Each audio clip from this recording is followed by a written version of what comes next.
Chapter 99. Reveal until Lu Mu Yen stood up and faced Ming Xiao with a light upwards curve on her lips. The two had a tacit understanding, and neither spoke of the poisoning from before. Where did you go? Where does the top of the cave lead? Lu Mu Yen glanced at the pitch-black top of the cave and asked. Ming Xiao took out a bag of brown fruits from his interspatial ring and handed one to Lu Mu Yen. I was afraid you'd be hungry when you wake up, so I went to find some spiritual fruits. This mountain top isn't far from the wooden hut of your academy's trial site. Lu Mu Yen didn't feel hungry at this point because as long as one successfully established their foundation, one didn't need to eat food anymore, but she didn't want to let down Ming Xiao's good intention. She took the fruit and copied how Ming Xiao peeled the skin, revealing a pink fruit within. She bit into it, a delicious sweet and sour taste, and it even had the slight effect of strengthening bones. This fruit is a Qilin fruit one? She hadn't seen this kind of fruit in the spiritual world before, but it was recorded in the Tianling continent's flora record.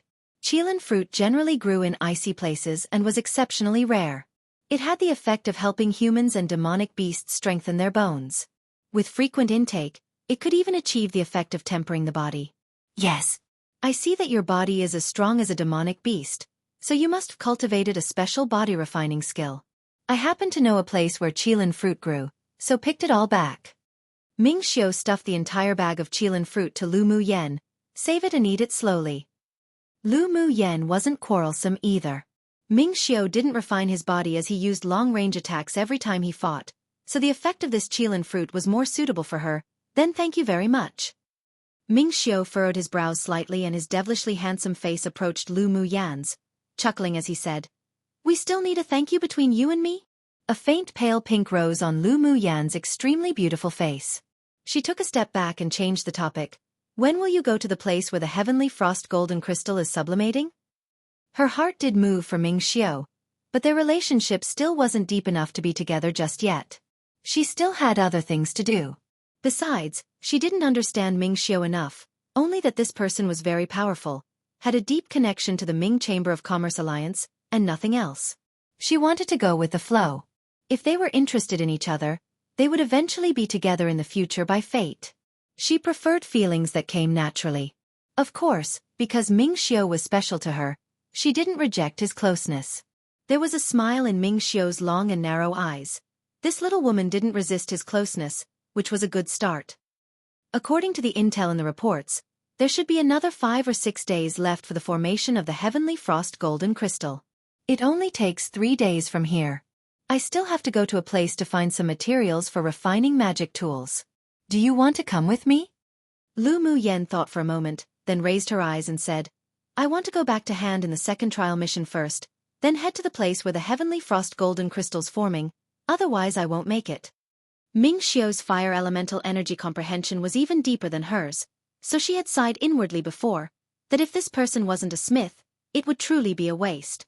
Hearing that he wanted to find the materials to refine tools, she understood now. This guy was indeed a smith, and his grade definitely wasn't low. All right. I'll give you the place where the heavenly frost golden crystal's forming, and we'll meet there in 6 days. Ming Xiao took out an empty jade slip, placed it on his forehead and drew a picture with his mental energy, then handed it to Lu Mu Yen. Lu Mu Yen took the jade slip and browsed through it using her mental energy, remembered the map in her heart, then nodded. All right. The two of them didn't stay too long, either as they had their own things to do. Ming Xiao wrapped an arm around Lu Mu Yan's waist and took her out of the cave within the cave in the cold pond. Then he sent her near the small wooden hut for the trials of Yanzhou Kingdom before hurriedly leaving. Come and read on our website Wuxia World site. Thanks. Inside the wooden hut, Yun Song, Lan Si and Yun Ji were discussing with each other around the furnace over tea. They all revealed surprise when they saw Lu Mu Yen enter the door. Lu girl, you've already completed your second mission? Yun Song pointed to the position opposite him and motioned for her to sit down. Lu Mu Yen nodded with a smile and took out, one by one, the 20 mission items she collected for the 3 to check. Lan Si picked up her mission list and checked it against the mission items, then a meaningful gentle smile rose on his face. Lu Mu Yen, isn't your efficiency a bit too fast? You only took 4 days to gather all the items on the mission list. You sure hide your skills well. Lu Mu Yen glanced at Lan Si and was too lazy to beat around the bush with him. She rubbed the back of the little beast in her arms and said, I can find these items on the mission list this time mainly because of him. Lan Si and the others followed her words and cast their gazes on the fire cloud mink with what appeared to be a lifelike flame on his forehead, and they came to understand. The fire cloud mink's ability to find spiritual herbs and spiritual items were known by all, but they didn't expect that the one by Lu Mu Yen would be this powerful. They really didn't know if she was just lucky or because her eyes were sharp. Lan Si believed that it was the latter more. Lu Mu Yen stretched out her hand to pour herself a cup of tea, took a light sip, then raised her head to ask Yun Song, "Imperial Master, may I ask if I can do the next mission yet?" "Not yet. You have to wait for the next round's list of names to come out before you're given a mission. But you're sure to enter the next, final round of the trial." Yun Song's wrinkled face revealed a rare, kind smile. Towards Lu Mu Yan's performance, he was very satisfied. "How long must we wait?" Lu Mu Yan asked with furrowed brows. Seeing that she seemed to be thinking about things, Lan Si looked at her and asked with a smile, "You have something to do?" It definitely wouldn't be something simple for her to ask the time so urgently like this. Lu Mu Yan reviewed the information provided by Ming Xiao in her mind. Recalling that when she pushed the door open earlier, she seemed to have heard the three mention the 10 distinguished clans, so she guessed that the three still didn't know about the news of the Heavenly Frost Golden Crystal for the time being. The Heavenly Frost Golden Crystal was to be birthed and the 10 distinguished clans concealed and sealed the news, so there must be powerhouses hidden in the trial teams. Although Ming Xiao was there, but there would be no guarantee everything was foolproof. She might as well tell this news to the three of them, which could help her better reap benefits during the confusion. "Yes, I'll be hurrying to a place in 2 days." Lu Mu Yen nodded, and then made an appearance as if she were thinking about something. After a while she asked the three, "I wonder if Imperial teacher and instructors have heard a piece of news?" "A piece of news? We haven't heard anything recently."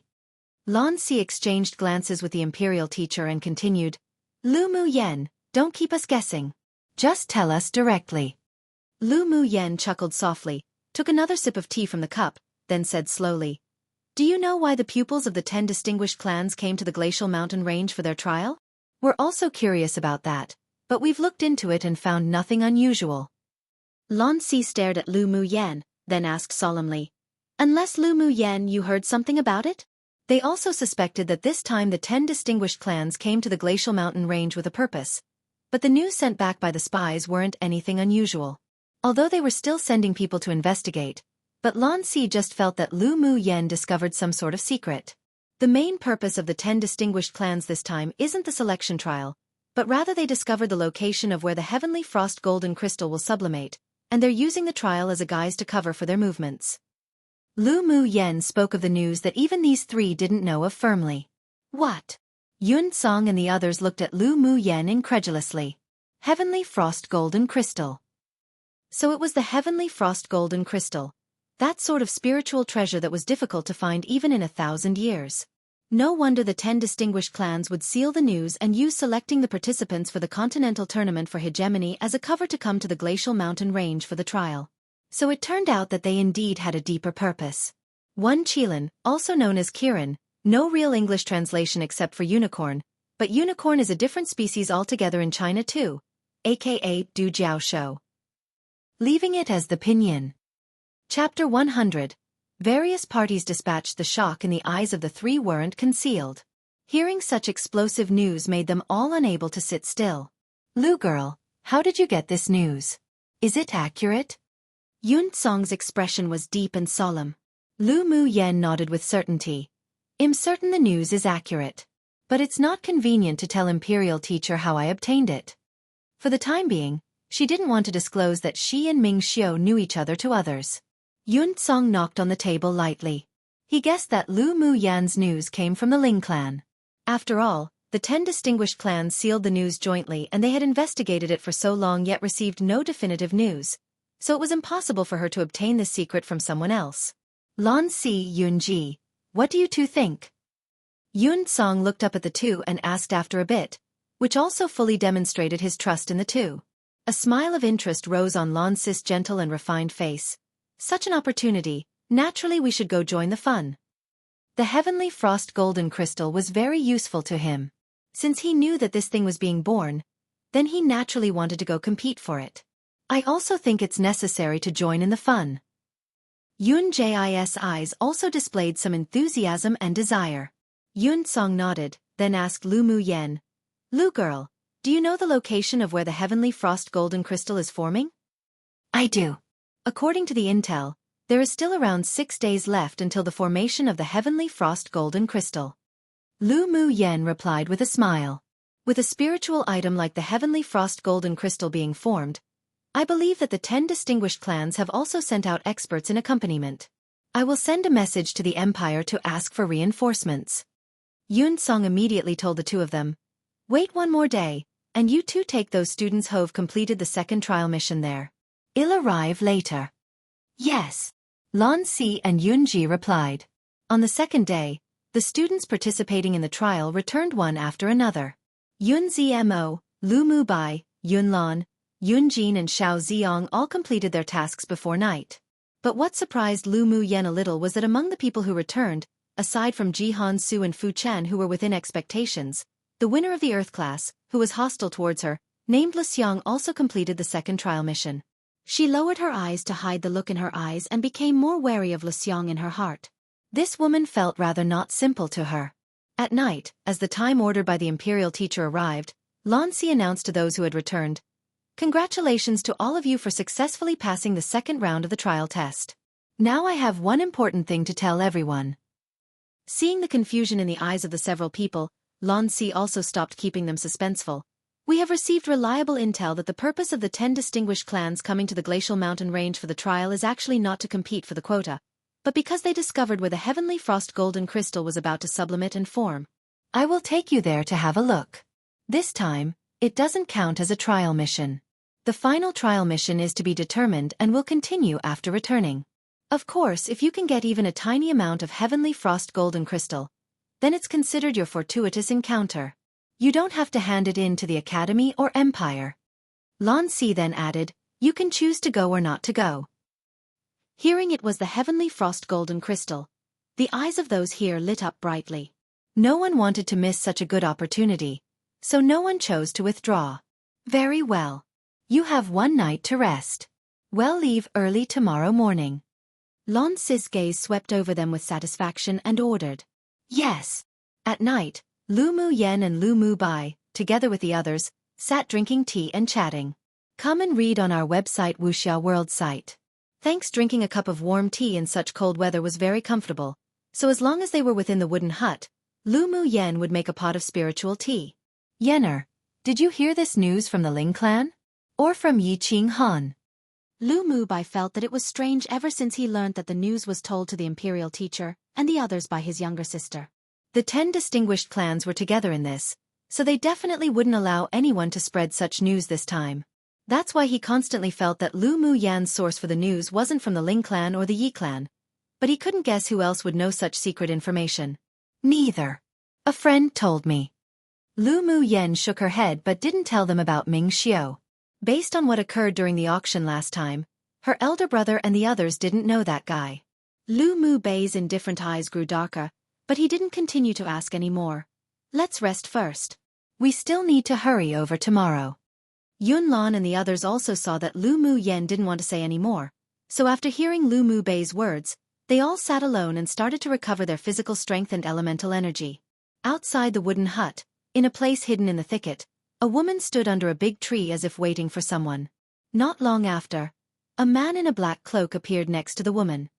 His face couldn't be seen clearly, and his voice was hoarse, obviously deepened on purpose. "How's the plan being completed?" The woman froze, then immediately recovered her calm and said respectfully, "Lord Secret Envoy, Lu Mu Bai and the others always surround Lu Mu Yen, so it's difficult to act. During the second trial mission, she was too fast, and I lost her, but now there's an opportunity." "Oh? What opportunity?" The man suppressed the anger that made him almost berate her. The 10 distinguished clans found the place where the heavenly frost golden crystal's going to form. We'll rush there tomorrow with Lan Si. By then, there'll be a lot of people snatching for it. In the confusion, it'll be much easier to get rid of Lu Mu Yen without being discovered," the woman said cautiously. The man froze for a moment, obviously not expecting to hear such news. "What? You mean the heavenly frost golden crystal?" No wonder the 10 distinguished clans would choose to complete their trial in the glacial mountain range. So it's because they discovered such a peak-grade spiritual item. Do you know when the heavenly frost golden crystal will form? The man paused, then asked with a hint of excitement in his tone. There's still around 6 days before forming. The woman replied. The man drew his cloak tighter around him, then asked, do you know the specific location? That's not clear. Lan Si didn't tell us in detail. The woman's eyes carried with it slight obscurity. The man considered it a little, then said, act according to the plan. When you get to the location of the heavenly frost golden crystal, you must take advantage of the chaos to find a chance to dispose of Lu Mu Yen. Of course, it would be better to kill Lu Mu Bai together as well. Understood. When you leave tomorrow, remember to leave a secret signal. It'll lead some people to follow secretly. From the man's throat sounded a sinister cackle. Well, definitely obtain the heavenly frost golden crystal. When that time comes, well, send people to cooperate with you to kill those siblings. Go back first. Don't let that old bastard Yun Song discover your identity. Yes, Lord Secret Envoy. The woman quickly turned and returned to the wooden hut, while the man disappeared into the woods as if he had never appeared before. After a while, Lu Mu Yen opened her shut eyes and looked at the person, who had just pushed open the door to enter, thoughtfully. Early the next morning, Lan Si and Yun Ji led the few instructors and students who had completed their second trial mission towards an area near the inner ring of the glacial mountain range. At the same time, the 10 distinguished clans eliminated a portion of their pupils and let them continue using the selection trial as a cover, allowing various parties of superiors to lead their clan's core pupils in the same direction. With all parties surging, in addition to the human sword masters, there were also many high-level demonic beasts appearing in the area near the inner ring of the glacial mountain range, and they all headed in one direction. Chapter 101. Chaotic Battle. According to Ming Xiu's map, the heavenly frost golden crystal was under a large iceberg close to the inner ring of the glacial mountain range. From the wooden hut for the trial, it was only 3 days away. Lan Si took Lu Mu Yen and the others rushing all the way. On the way, they constantly encountered demonic beasts, but they slayed them one by one. 4 days later, the group reached a deep and dense forest where no ice blue could be seen. The dense plants that grew in the forest were all red, and even the soil was a dark red here. As far as the eye could see, it was red through and through, as if an undulating sea of fire. The rustling sound from demonic beasts running could be heard from time to time, and it was occasionally accompanied by a few beast roars. The most important thing was that when they encountered demonic beasts nearby, they were no longer attacked, and those demonic beasts that ran towards the depths of the woods just directly ignored them. Lan Si, why do these demonic beasts give up attacking when they see us? Ji Xian asked with a solemn expression on his face as he watched a Tier 5 water crocodile dash past them quickly but not attack. Lan Si had a gentle smile on his handsome and refined face. They're naturally going for the heavenly frost golden crystal. It seems that the heavenly frost golden crystal's not far from forming. It's even causing such madness from the demonic beasts, as expected of a legendary spiritual item. Yun Ji sighed with mixed emotions. Let's quickly go too. Not only might we not even be able to drink any soup if we arrive late, but we may even encounter a group attack by demonic beasts. Lan Si waved his hand and led the group of people towards the depths of the woods quickly. The longer Lu Mu Yen walked, the more there was an indescribable sense of oppression. It not only came from this spooky red forest, but there was also a feeling of being enveloped by something. Mo Yen. Have you noticed anything unusual? Lu Mu Yen asked Mo Yen on her shoulders as she walked. Mo Yan's cold eyes were also dyed with a layer of vigilance at this time. This forest has been locked onto by a Tier 7 demonic beast. We're bound to encounter the attack of a group of beasts not far ahead. Tier 7 demonic beast? Then haven't they already transformed? Lu Mu Yen was startled, but there wasn't too much shock. With a spiritual item like the heavenly frost golden crystal being born, it'd be weird if there weren't any high-tier demonic beasts competing for it. A Tier 7 demonic beast was equivalent to the strength of a human sword sovereign. She wondered if there were any sword sovereign experts sent out within the 10 distinguished clans. There definitely would be quite a few sword monarchs. On her side, it seemed that only Ming Xiu was a sword sovereign, so when the chaotic battle begins, he might not even be able to protect her. It truly was perilous. Fortunately, there's only the aura of one Tier 7 demonic beast. If there were more demonic beast kings, Let alone you guys competing for the heavenly frost golden crystal. I'm afraid that you won't even return alive. Mo Yen withdrew his demonic sense and said lightly. Lu Mu Yan's lips curled up. How do you know that after the heavenly frost golden crystals fully formed, there'll be no other transformation stage demonic beasts that appear? This time we're really pulling teeth on a tiger's mouth one, and whether we live or die is unknown. Although she said it was dangerous, but her eyes were dense with battle intent and determination. After she successfully established her foundation, she must begin to nurture her natal magic treasure, and the heavenly frost golden crystal was something that would have even made her desire to obtain it in the spiritual world. Now that she had such an opportunity, she naturally didn't want to miss it. Although there were many obstacles ahead, but it wasn't as if there weren't any chances. And even if she couldn't obtain the heavenly frost golden crystal, she still had the skills to save her own life. Only those who took risks could obtain wealth. I see that you're not afraid of Tier 7 demonic beasts at all? Mo Yen glanced at Lu Mu Yen and said, "What's there to be afraid? What should come will always eventually come. If you lose mentally, then why do you even speak of competing for the heavenly frost golden crystal?" Lu Mu Yen unconsciously revealed an inborn self-confidence and intimidating manner. She had never bowed her head down to fate. Mo Yen felt Lu Mu Yan's firm determination, and there was a touch of appreciation in his eyes. It was a wise decision to sign a contract with this woman. How could his master easily retreat because of the numerous obstacles and dangers ahead? The path of cultivation had always been to defy the heavens, and going forward courageously was the decisiveness that the strong should have. Come and read on our website Wuxia World site. Thanks, of course. One couldn't act recklessly. If there were already 3 or 5 demonic beasts in the transformation stage ahead, then there wasn't any need to go and send themselves to their death in vain for a spiritual item. Everyone, those who have defensive magic tools, take it out and prepare for battle. Lan Si looked at the crowd not far ahead of them and made a hand gesture to the several people. They're already at war ahead of us. Mo Yan's voice also entered Lu Mu Yan's sea of consciousness at the same time. Lu Mu Yan's mental energy also probed the fierce battle ahead. She took out the golden long whip and held it in her hand, then mobilized a shield that her dad had given her before she left, in front of her, her eyes filled with interest. Roar! Boom! As soon as she approached the depths of the woods, the fighting in front of her grew more intense.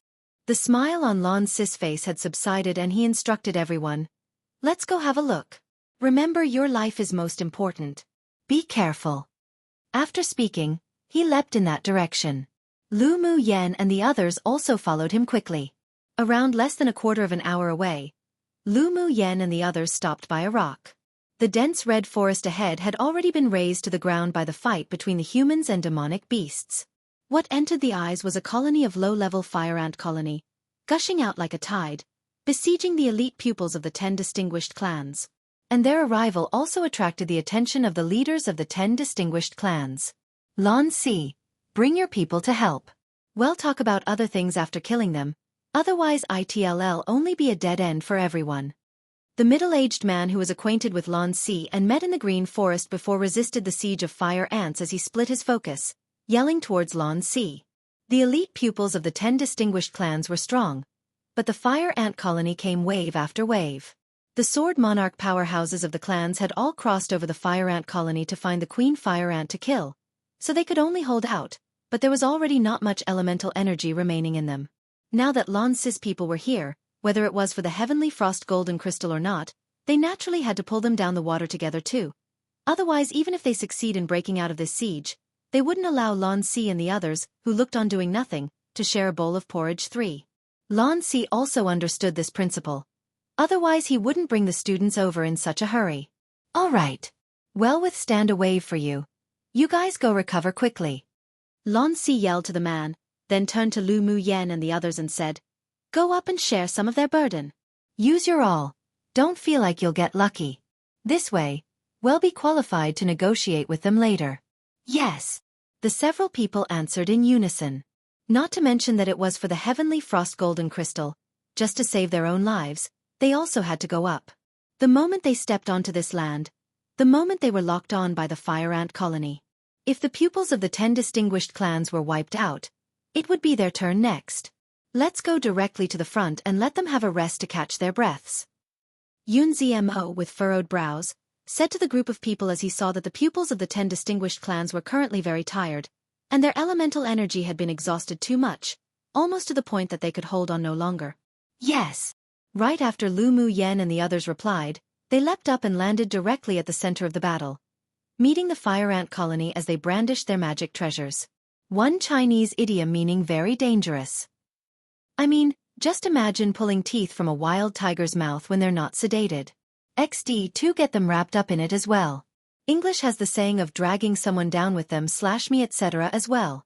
3 original Chinese saying use the word soup instead of porridge, but it just means to have a share of the spoils / profits.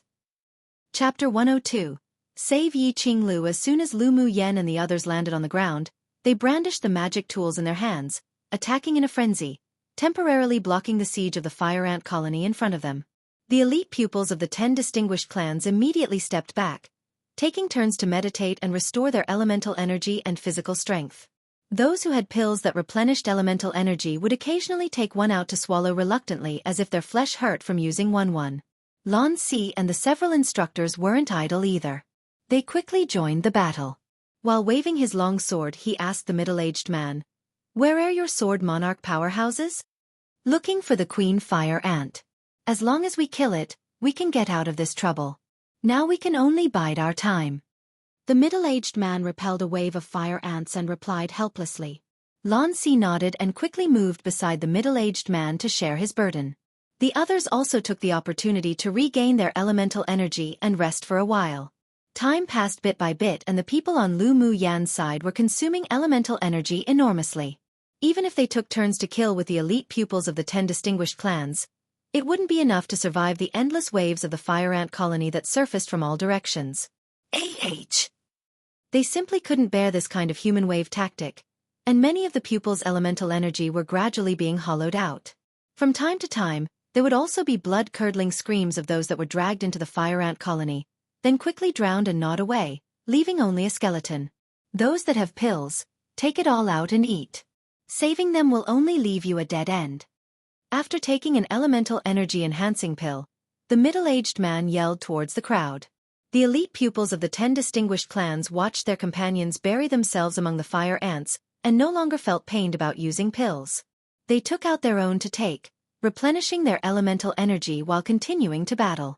As for the people on Lu Mu Yan's side, the speed of the natural recovery of elemental energy also couldn't keep up with the speed of consuming it. So Yunziemo took the lead and began to take out the pills on him to use. In comparison, Xiao Ziong's had the most elemental energy-enhancing pills, so he threw a pill each to Lu Mu Yen and the others. Because Lu Mu Yen had succeeded in establishing her foundation, the spiritual energy in her was even more abundant than an initial phase Sword King. However, such a high-intensity battle also consumed nearly half of her spiritual energy, so the moment she caught Xiao Ziong's pill, she sent it to her mouth. Then she immediately furrowed her brows. The effect of this pill was a bit too poor.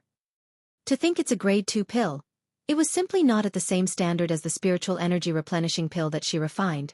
The efficacy of one elemental energy-enhancing pill could only replenish 1/5 of the elemental energy. This speed couldn't even keep up with the loss of elemental energy from fighting. Squeak! Suddenly, a piercing scream came from underground, and accompanying the sound were more fire ants that dug through the ground. Although the amount in each wave was less than before, but their levels were far higher than the previous groups of ants. Most of them were Tier 3 or Tier 4, and there were even occasionally Tier 5 fire ants emerging. Elder brother. Due to the chaotic battle against the demonic beasts, Lu Mu Yen had no chance to greet Yi Qinghan and the others.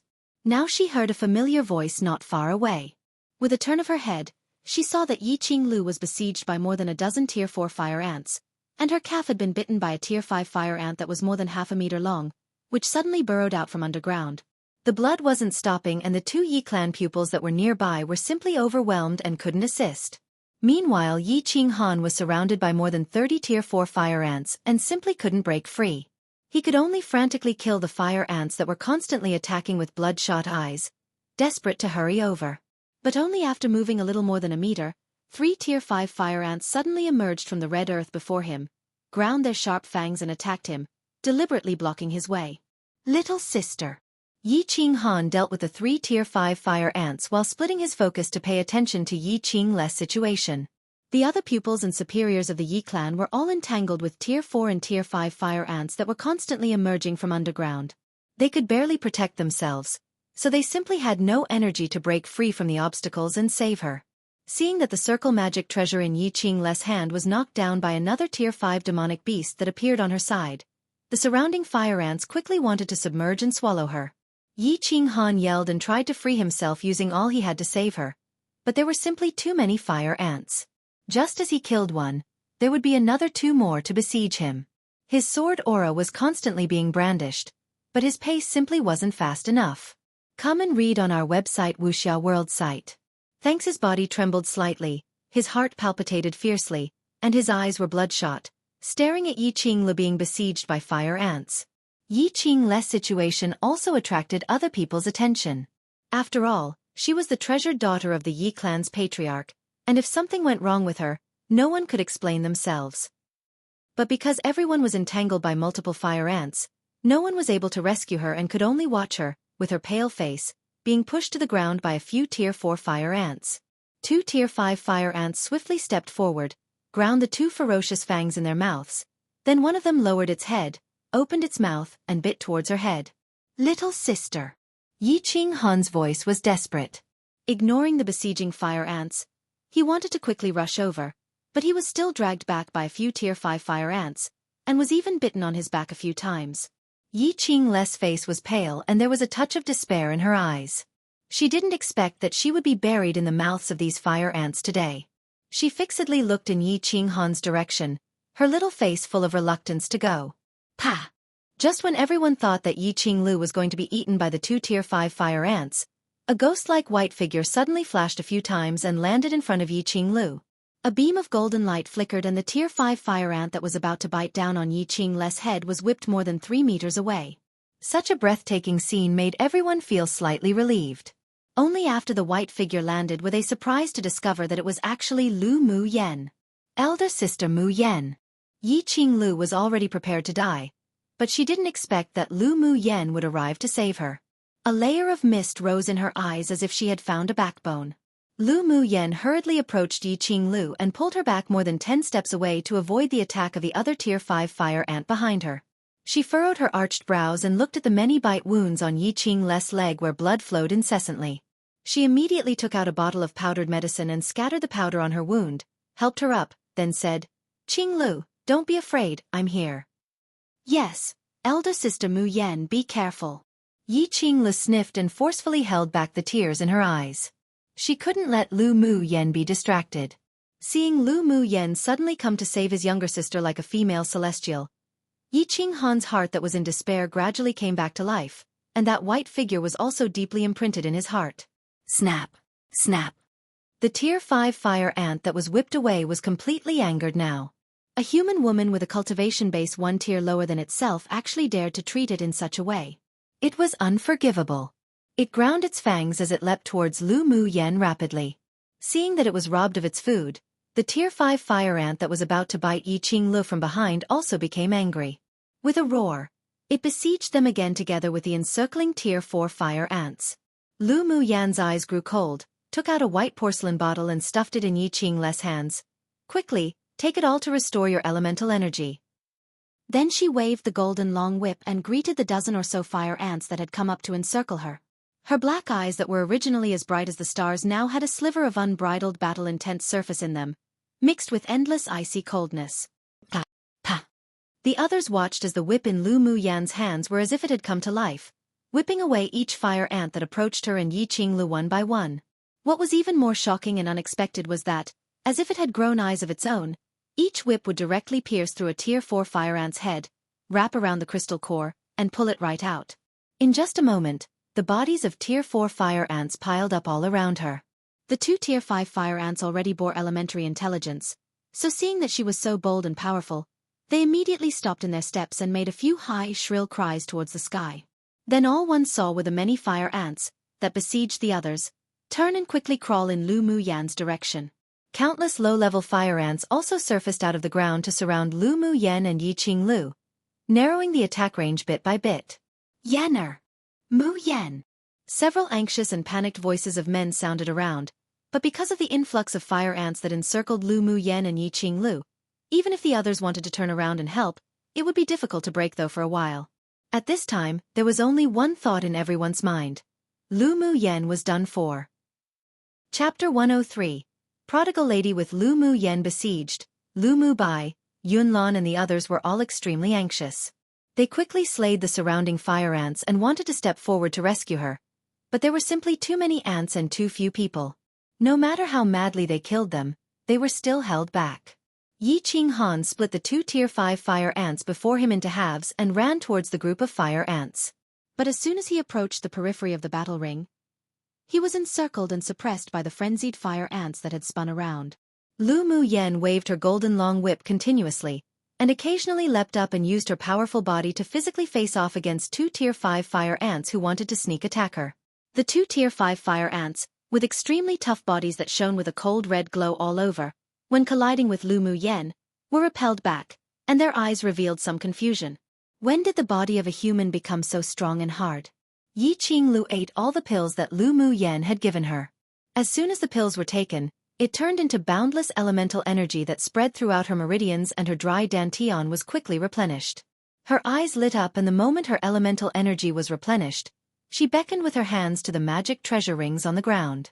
The two rings immediately lit up brightly and turned into two streams of light, flying into her hands.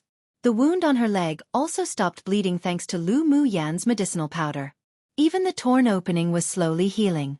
She threw her two rings, approached Lu Mu Yen, and fought with her back-to-back to deal with the besieging group of fire ants. Elder sister Mu Yen, what do we do? Yi Qing Lu watched as the fire ants attacked them in groups. Her despair remained, but she still looked towards Lu Mu Yen with trust in her eyes. Lu Mu Yen wielded the golden long whip, and practically dealt fatal blows with each strike as fire ants fell in front of her one by one. A murderous aura that had never been revealed before rose on her. She took out another bottle of spiritual energy replenishing pills and stuffed it to Yi Qing Lu, reassuring, "Fight. The moment your elemental energy is exhausted, immediately replenish it. You must protect yourself well." Yes. Yi Qing Lu took the white porcelain bottle that still carried Lu Mu Yan's body temperature. Seeing that at the same time as brandishing her long whip, she still unconsciously protected her from harm, a warm current rose in her heart. Aside from her elder brother, Lu Mu Yen was the first person to protect her with her life, and her eyes couldn't help but feel a little moist. Lu Mu Yen controlled the shield in front of her and separated it into 4 afterimages, enclosing Yi Qing Lu within. Then she narrowed her eyes and her lips rose in a daring arc. She tapped her foot lightly and flew straight into the group of fire ants. Did Lu Mu Yen go crazy? Not far away, those that slayed the fire ants while also focusing on Lu Mu Yan's battle saw her rush into the group of fire ants as if she were seeking death and couldn't help but let out a sound of surprise. Yenner. Lu Mu Bei's expression changed drastically. Although he knew that his younger sister wouldn't do impulsive things if she didn't have any certainty, but he still couldn't help but feel his heart rise and hover in his chest. He headed towards Lu Mu Yen as he killed Mu Yen.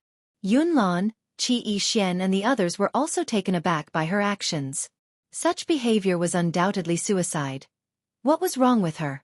Yi Qing Han gritted his teeth, suppressed the shock and worry in his heart, then madly killed the fire ants to break though and join Lu Mu Yen. Lan Si, who had been able to temporarily free himself, couldn't help but reveal a worried look and headed quickly in Lu Mu Yan's direction. He couldn't let her fall here. Not far away, Lu Xiang, who was dealing with more than a dozen Tier 3 fire ants, revealed a gloating smile in her eyes. Lu Mu Yen, this trash, was really stupid. She actually put herself in such danger for Yi Qing Lu, and now she acted even more stupidly, rushing into the group of fire ants to seek death. It seemed that, even without her needing to act, this trash would still die without a grave. Xueling and Xianing Xian also had the same thoughts as her. They all wished that Lu Mu Yen would just be torn apart and swallowed by the fire ant colony. When everyone all thought that Lu Mu Yen wouldn't live long, suddenly, a white shadow quickly shuttled through the crevices between the fire ant colony. Her golden long whip was fast, accurate and ruthless, piercing the weakest part of the fire ant's head where the demonic crystal was, either shattering the demonic crystal or pulling it out. Come and read on our website Wuxia World site.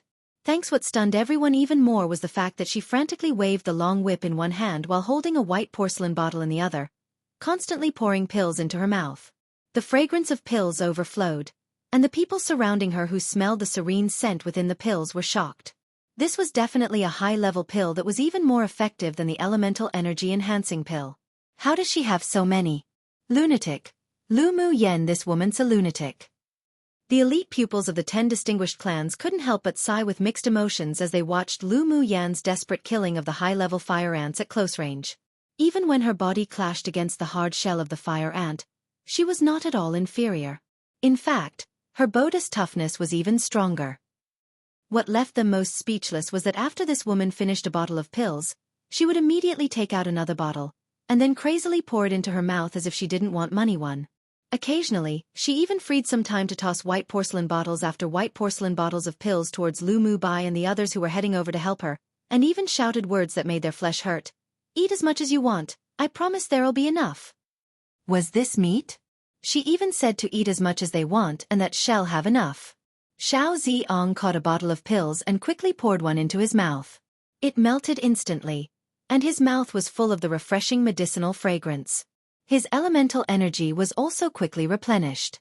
He didn't expect Lu Mu Yan's pill to actually be more than 5 times as effective as the elemental energy enhancing pill.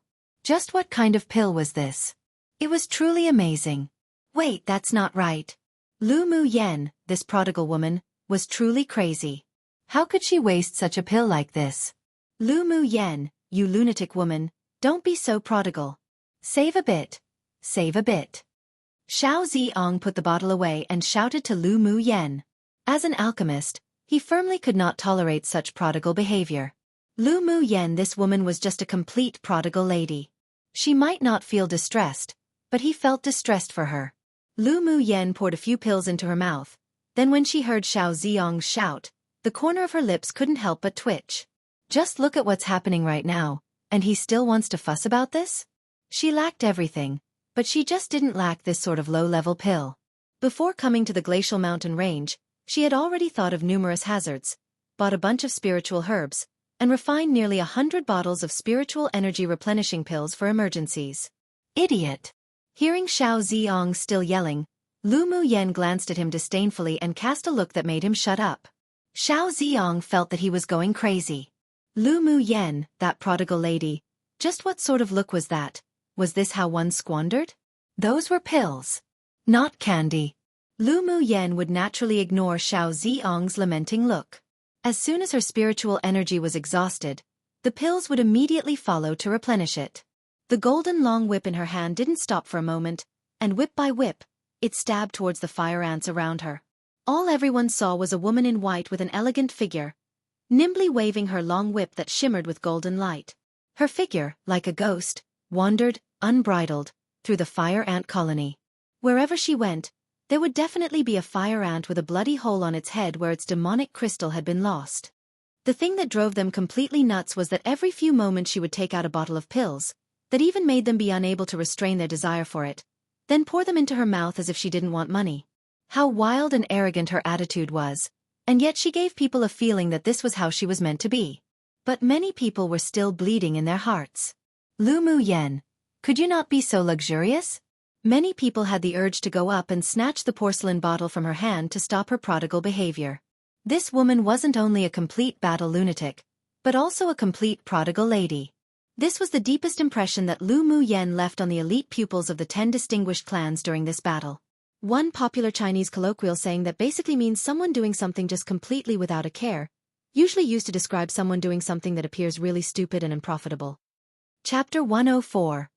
Be prodigal together. Refreshing. Lu Mu Yan's fierceness and madness not only stunned the surrounding swordmasters but also completely angered the besieging fire ant colony. Watching this petite human female pierce and kill their companions to the ground one by one, under the shrill command of a few Tier 5 fire ants, all the fire ants that were besieging the others turned around. With little crimson eyes, they also crawled in her direction with madness.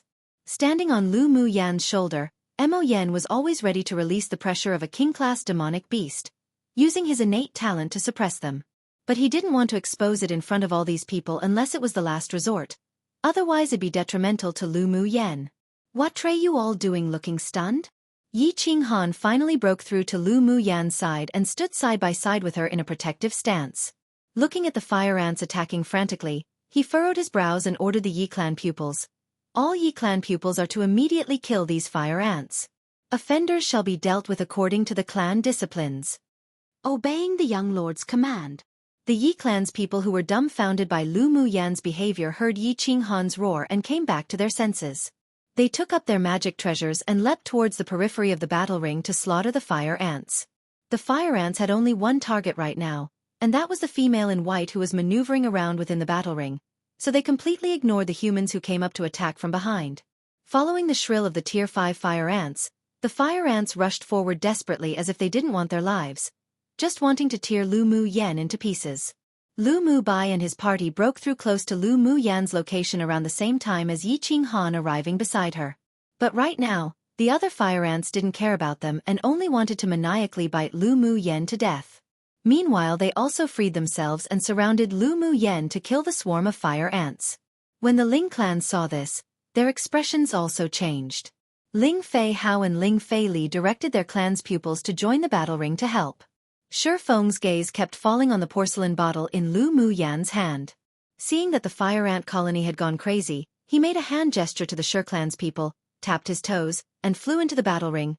Shi clan's pupils, come and support quickly. Yes, young lord. Not far away, Mu Yi looked at the battle ahead with an indistinct expression. After thinking deeply for a bit, he spit out one word to the pupils of his clan. Kill. After saying this, he flashed into the battle ring. Then numerous sword auras scattered from him, falling right into the fire ant colony one after the other. The people from the several other clans didn't hesitate either upon seeing three distinguished clans had already acted. Lu Mu Yan also helped them by attracting the fire ant colony, so it was only natural to go help them at this time.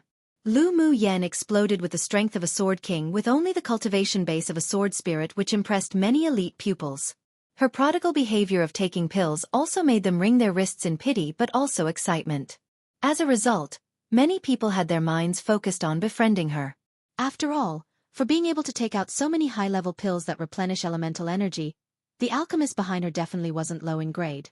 Many pupils of the Xian clan and Shui clan were also a little excited when they saw that the others had joined the battle to help, but the two young ladies who were in charge were both silent. They could only you look at me and me look at you, unsure of whether they should or shouldn't help out. Shui Ling, you're not going to help? Xian Xian folded her arms, and her expression was terribly grim. Seeing Yi Qinghan desperately guarding that bitch beside her, she just wanted to go and tear her up. Shui Ling sneered. Naturally, well, go. Could they not go up in this situation? It wasn't like she was a fool. Having always been admired by countless outstanding men, for the first time, she felt that the elegant and extremely beautiful woman within the battle ring was an extreme eyesore. Come and read on our website Wuxia World site. Thanks at this time, that woman was like an exceedingly brilliant gem, suppressing her, a woman favored by the heavens. Insidiousness flashed past her heart. Go, but don't do your best. Just put on an act and save our combat power first. Shui Ling's scheming was far deeper than Xian Xian's. On the surface, she wouldn't display any hostility to Lu Mu Yan, so based on the current situation, she had to put on an act and join the battle ring. The pupils of the Shui clan also knew that their young miss had a beautiful and kind face but did things very insidiously, a classic snakes and scorpions beauty one. Although they didn't agree with her orders inwardly, but they didn't dare disobey, so they all followed her into the battle ring to help while not using all their energy. Young miss, everyone else all went to help. It's not good to just stand here like this, is it? An elder beside Xian Xian couldn't help but furrow his brows and say.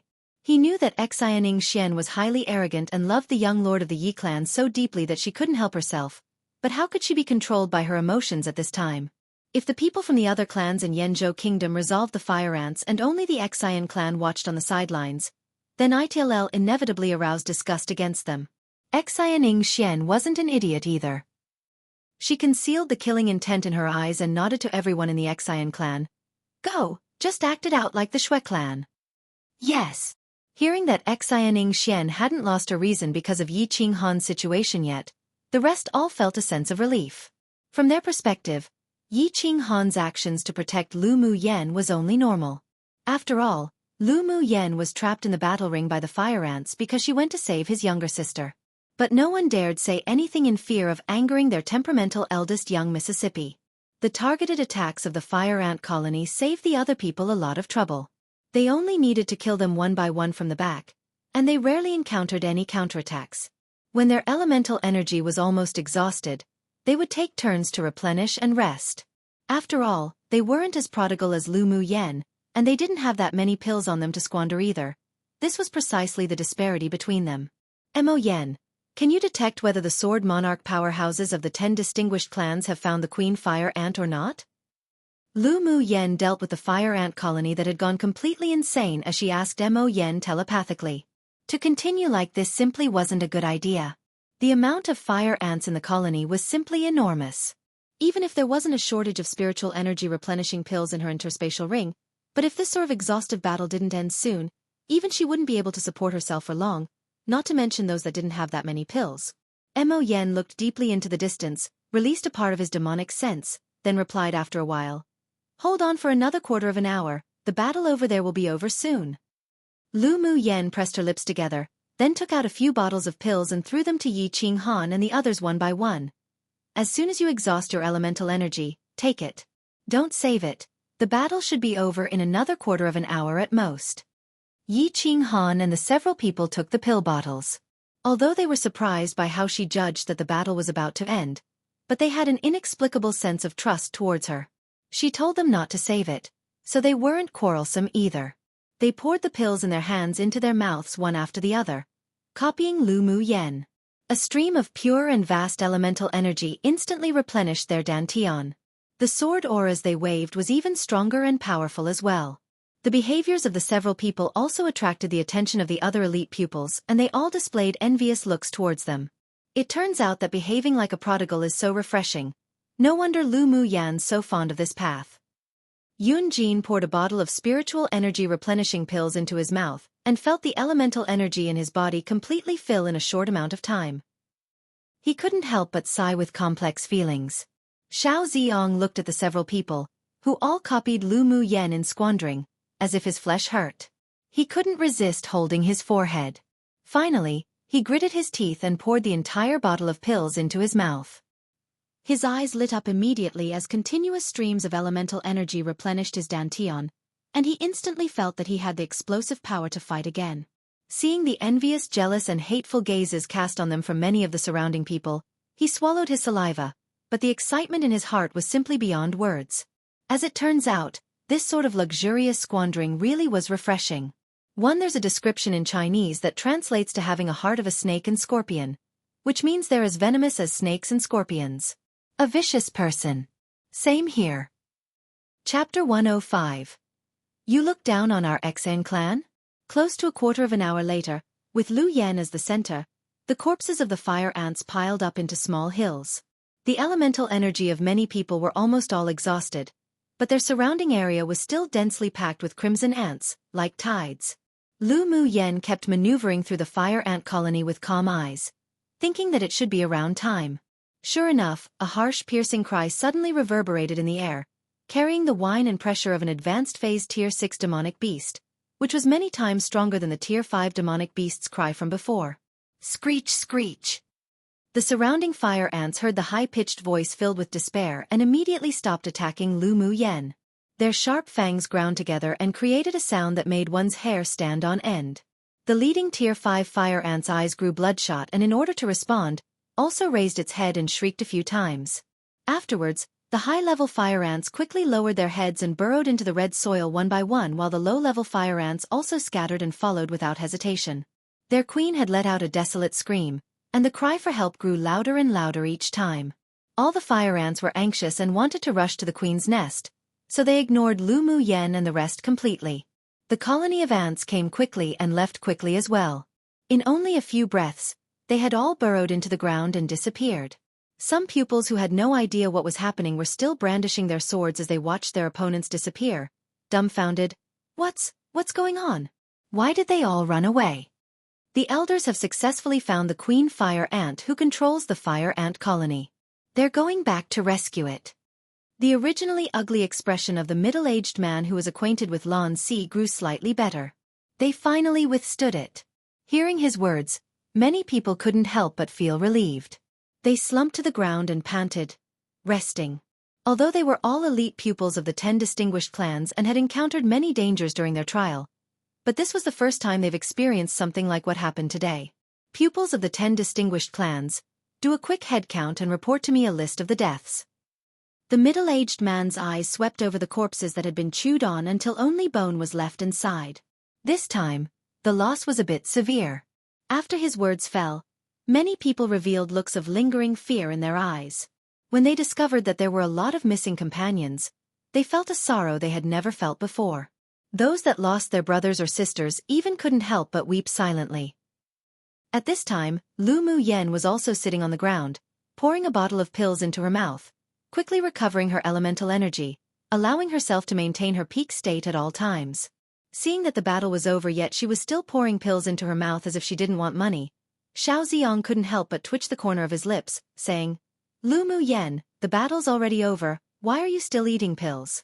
Can you not be so prodigal?" Lu Mu Yen looked askance at him with a rare trace of fatigue in her voice, naturally to be prepared for a battle at any time. After entering here, there definitely would be countless dangers awaiting them. Although that Tier 6 Queen Fire Ant was killed by the Sword Monarch Elders of the 10 distinguished clans, but the oppressive aura of a Tier 7 transformation stage demonic beast had still not yet disappeared. No matter when, she couldn't let her guard down. "Those fire ants won't come back again, will they?" Xiao Ziyang gasped. If that situation happened again, he really had no energy to fight anymore. Even if he kept replenishing his elemental energy, his physical strength could no longer keep up. He'd definitely die of exhaustion. Lu Mu Yen furrowed her brows and said speechlessly, "Are there no other demonic beasts besides the fire ants here? Can you not ask such idiotic questions in the future?" Xian Ziong smacked his lips, leaned in beside Lu Mu Yen and said with a smile, "How many more pills do you still have on you? How about taking out a few more pills and let us replenish our elemental energy too? Come and read on our website Wuxia World site." Thanks, although he was a grade 1 alchemist, but his pill rate was too low.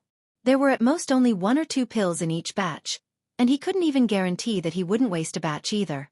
The grade 2 elemental energy enhancing pill they took earlier were all bestowed by the clan. He couldn't possibly refine it himself, let alone be as luxurious as Lu Mu Yen. Lu Mu Yen had always been generous to the people she acknowledged. She casually took out more than a dozen bottles of spiritual energy replenishing pills and threw them to Xiao Ziyang and the others, as well as a few bottles to the Ling clan and Yi clan. Xiao Ziyang opened the lid of the bottle and counted them. There were 5 pills altogether. His eyelids twitched uncontrollably.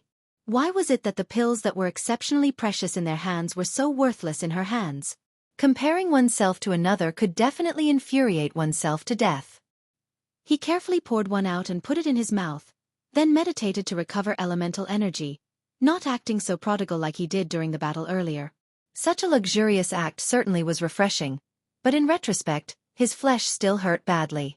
The conversation and actions of the two naturally attracted the attention of the others. They couldn't help but hold their forehead at Lu Mu Yan's behavior of casually tossing out pills. Did this woman actually know the value of pills? Could she not be this prodigal? Even if she wanted to be prodigal, at least give them some too. Standing not far away, Xiaofan kept staring at the white porcelain bottle in Lu Mu Yan's hand. His eyes grew darker, and amidst the voices of jealousy and envy of the other clan's pupils, he walked in front of her and said bluntly without any expression, "Lu Mu Yen, can you show me the pills in your hand?" When he was fighting earlier, he smelt the pill fragrance and felt that it was extraordinary. Not to mention he hadn't seen this sort of pill that replenished elemental energy so quickly, unless they were grade 3 or grade 4 pills. But when he accidentally saw the quality of the pill, it seemed to appear a lot like a grade 2 pill, so he couldn't stop the desire for exploration in his heart and walked up to ask. Lu Mu Yen remembered that in addition to the Yi clan and the Ling clan earlier, Xiaofan was the first to lead the pupils of his clan forward to help in the battle, and didn't handle it like the Shui clan and the Xian clan, so she nodded with a smile, took out a bottle of pills and handed it over. "I'll gift it to you." Xiao Ziyang looked at Lu Mu Yen speechlessly. This prodigal lady. Could she not be this generous? Xiaofan also revealed slight surprise on his face, but apart from his enthusiasm for pills, he didn't like to ask until the roots of things regarding anything else. So he nodded, thanked her, took the pill, and walked right back to his original place. He opened the lid of the bottle and poured out a rotund and smooth white pill, pinched it between 2 fingers and sniffed it. His brows were tightly knitted.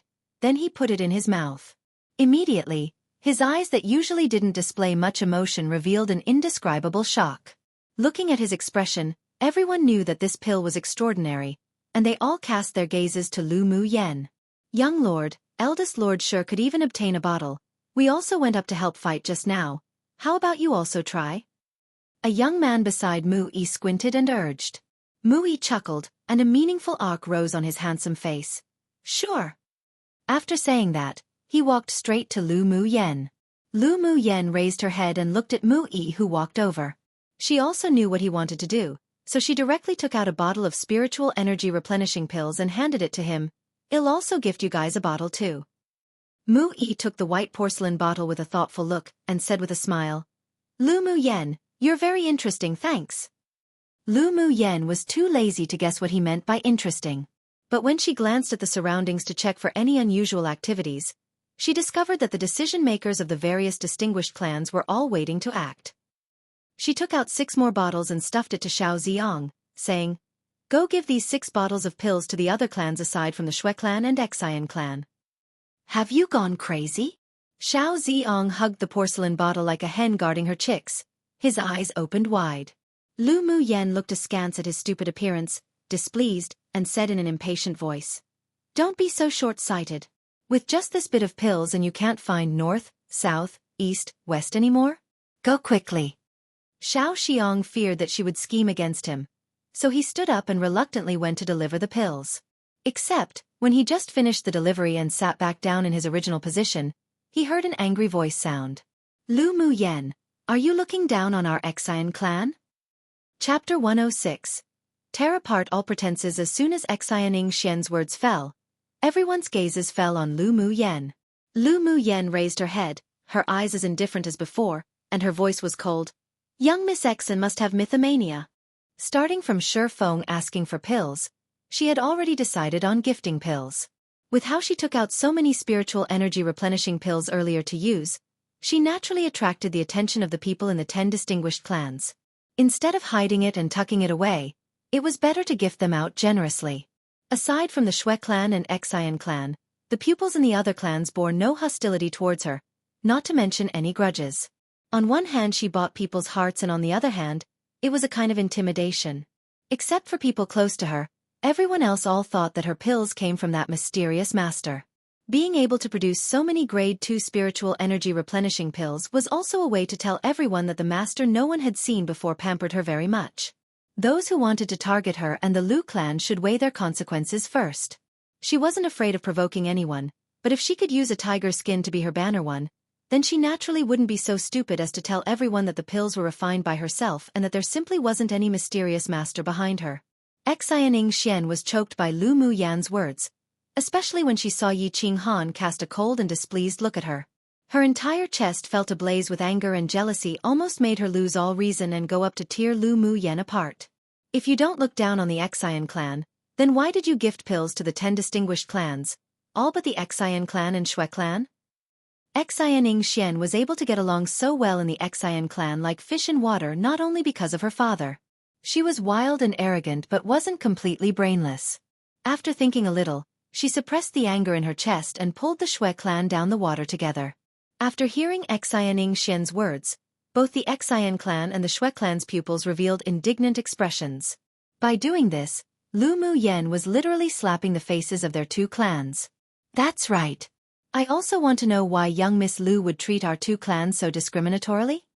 Shui Ling's beautiful and exquisite face revealed a touch of befuddlement, but she sneered inwardly that Lu Mu Yen was an idiot. If it were her, even if she disliked someone very much, she still wouldn't do such a thing such as blatantly offending 2 clans. Mu Yi stopped the steps he was taking to leave, then took a step back with great interest, wanting to see how Lu Mu Yen would deal with it. Lu Mu Yan's eyes were still indifferent, and her tone was faint. Am I familiar with the Xian clan and Shui clan?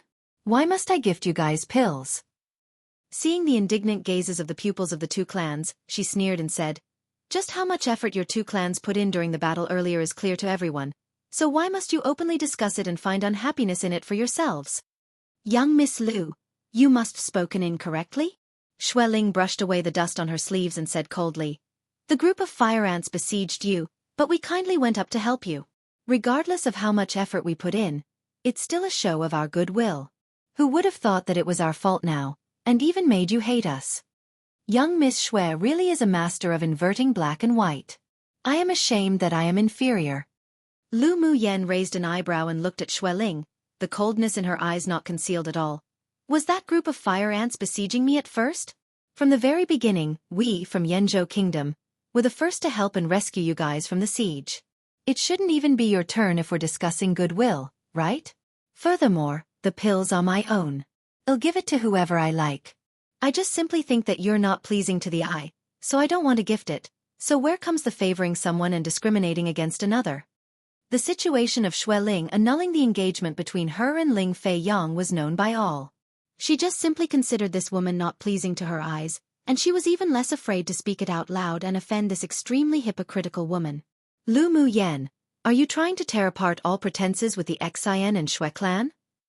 Xian Xian saw how clever Lu Muyen was with her words, and how Xueling's skills with her mouth simply wasn't her opponent, so she didn't want to go in circles anymore, directly bringing out the Xian and Shui clan. She just didn't believe that this woman wouldn't have any fear against them. Seeing that Xian Xian took the initiative to take on the conversation again, Xuelin swallowed what she wanted to say, but the killing intent in her eyes kept circulating.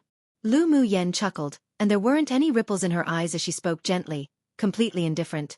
You say tear apart all pretenses, then let's tear apart all pretenses. You think I'll be afraid? You're seeking death. Xian Xian didn't expect that Lu Muyen would openly challenge the Xian and Shui clan, and a flush of red appeared on her face, obviously angered. Come and read on our website Wuxia World site. Thanks. Meanwhile, Lu Muyen just sat there indifferently and calmly, without a trace of fear or hesitation on her face. Even while facing Xian Xian's use of the two distinguished clans to oppress her, her expression still didn't change. That natural nonchalant attitude was as if she were simply discussing about the weather today with Xian Xian, and it sure made many people look at her with new eyes and increased respect. But there were also a small number of people that disagreed with her lofty stance. Although Xian Xian provoked first, but Lu Muyen publicly not giving Xueling and Xian Xian any face was equivalent to slapping the two clans' faces. Such behavior was a bit too insolent. Seeking death? Young Miss Xen wants to raise your hand at me now? I know I offended you in Glacial City, so just take it directly out on me. Why make a fuss about pills? I'll just accept your challenge. Lu Muyen said with slight dominance and boldness, and her eyes even revealed a look of come get me. She had already offended this narrow-hearted woman when she and Xian Xian were competing for that stone in Glacial City. Not to mention the fact that Yi Qinghan's attitude towards her also made Xian Xian constantly reveal a sliver of killing intent towards her as well. The disagreement between the Xian clan and the Ling clan was already known by all. The Ling clan was her maternal clan, so they were destined to hold grudges with the Xian clan. So why did she have to pretend to be a steamed bun too and endure it? And towards the Shui clan and Xueling, she wasn't bothered with the superficiality of it all even more. The Shui clan and the Ling clan were already like fire and water, and all they were lacking was actually fighting. How could she enhance other people's spirit and diminish her prestige 3? So if she lowered her head to the Shui clan, it was the same as slapping Ling clan's face. After hearing Lu Muyen's words, many people revealed expressions of understanding. No wonder Xian Xian had always been hostile to Lu Muyen. It turned out that it wasn't only because of Yi Qinghan. If the two had already held grudges against each other, then with Xian Xian's temperament, it would be difficult for her to let Lu Muyen go. Meanwhile, everyone knew why Lu Muyen's attitude towards the Shui clan wasn't good. In fact, if she deliberately bowed her head and catered to the Shui clan, then that would make people feel contempt towards her. Although the act of not giving any face was a little arrogant, but it could be regarded as filling the Ling clan's face.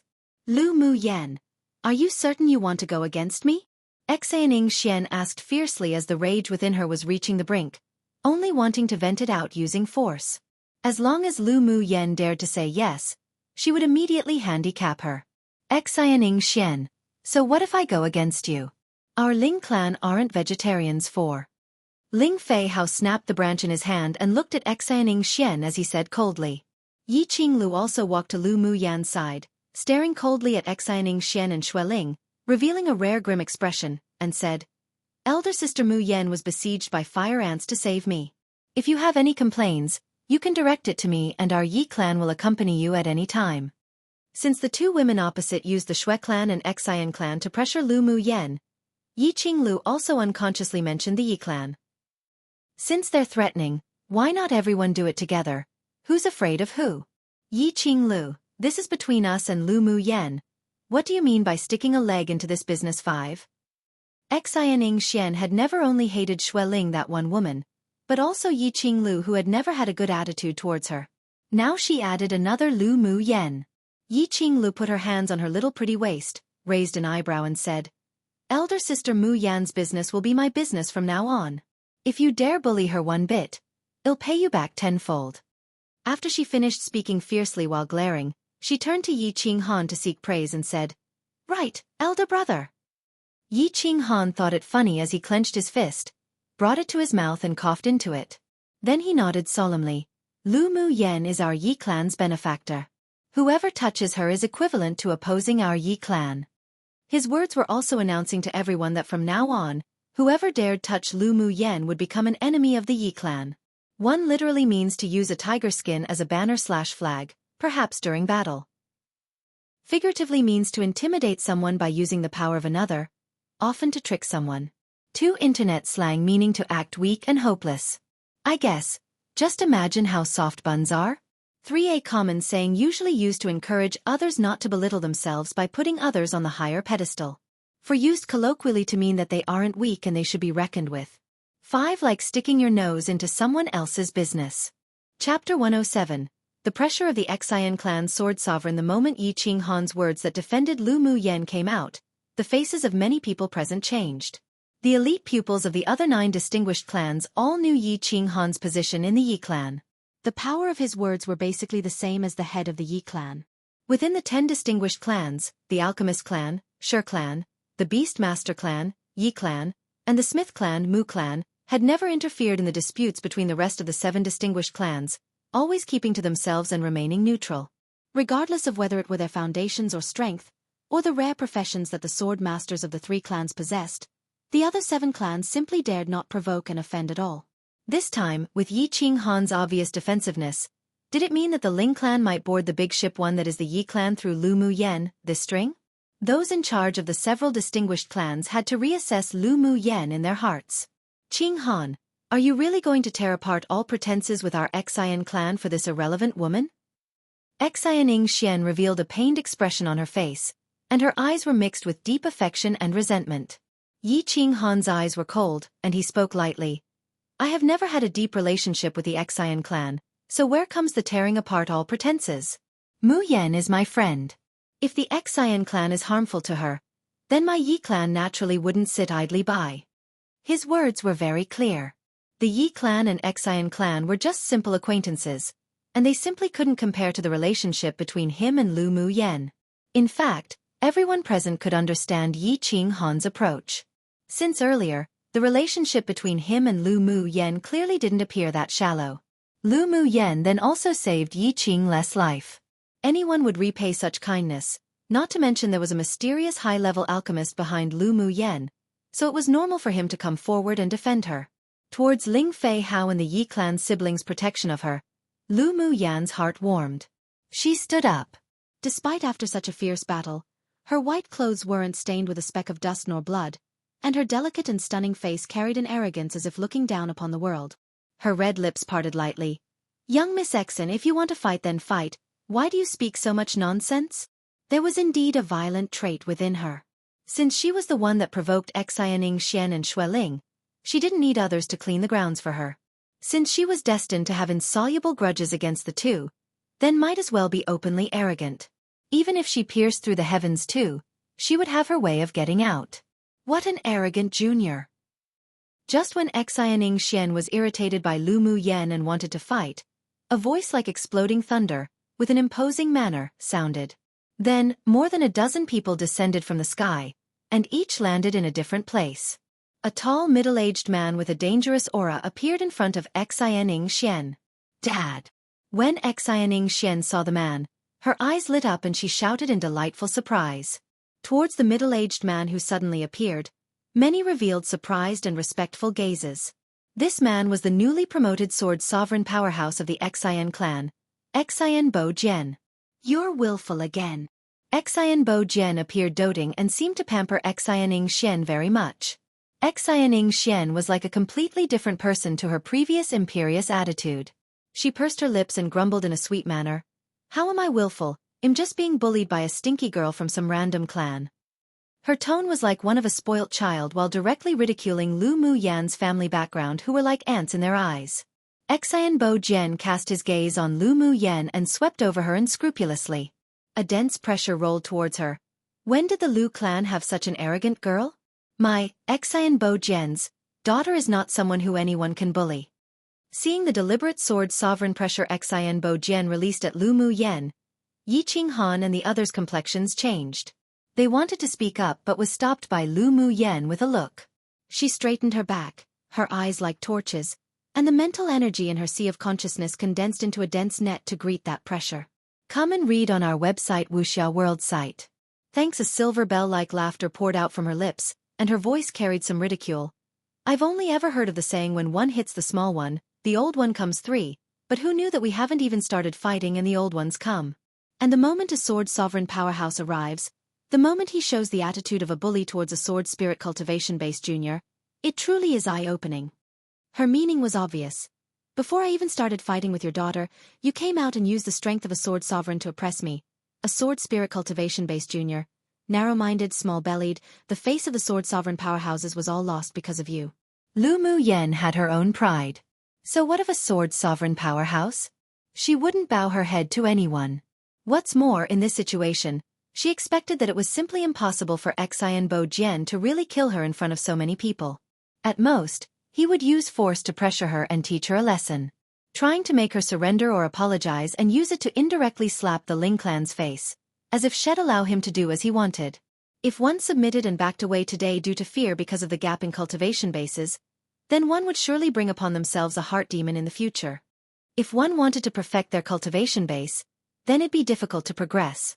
Gasp! After Lu Mu Yan's voice fell, many people couldn't help taking in a cold breath. Lu Mu Yan, this woman was indeed a lunatic who didn't play the cards according to reason. She was a small sword spirit. Even if she did have the strength to fight a sword king, but she dared to openly challenge a sword sovereign powerhouse, she really was bored of living.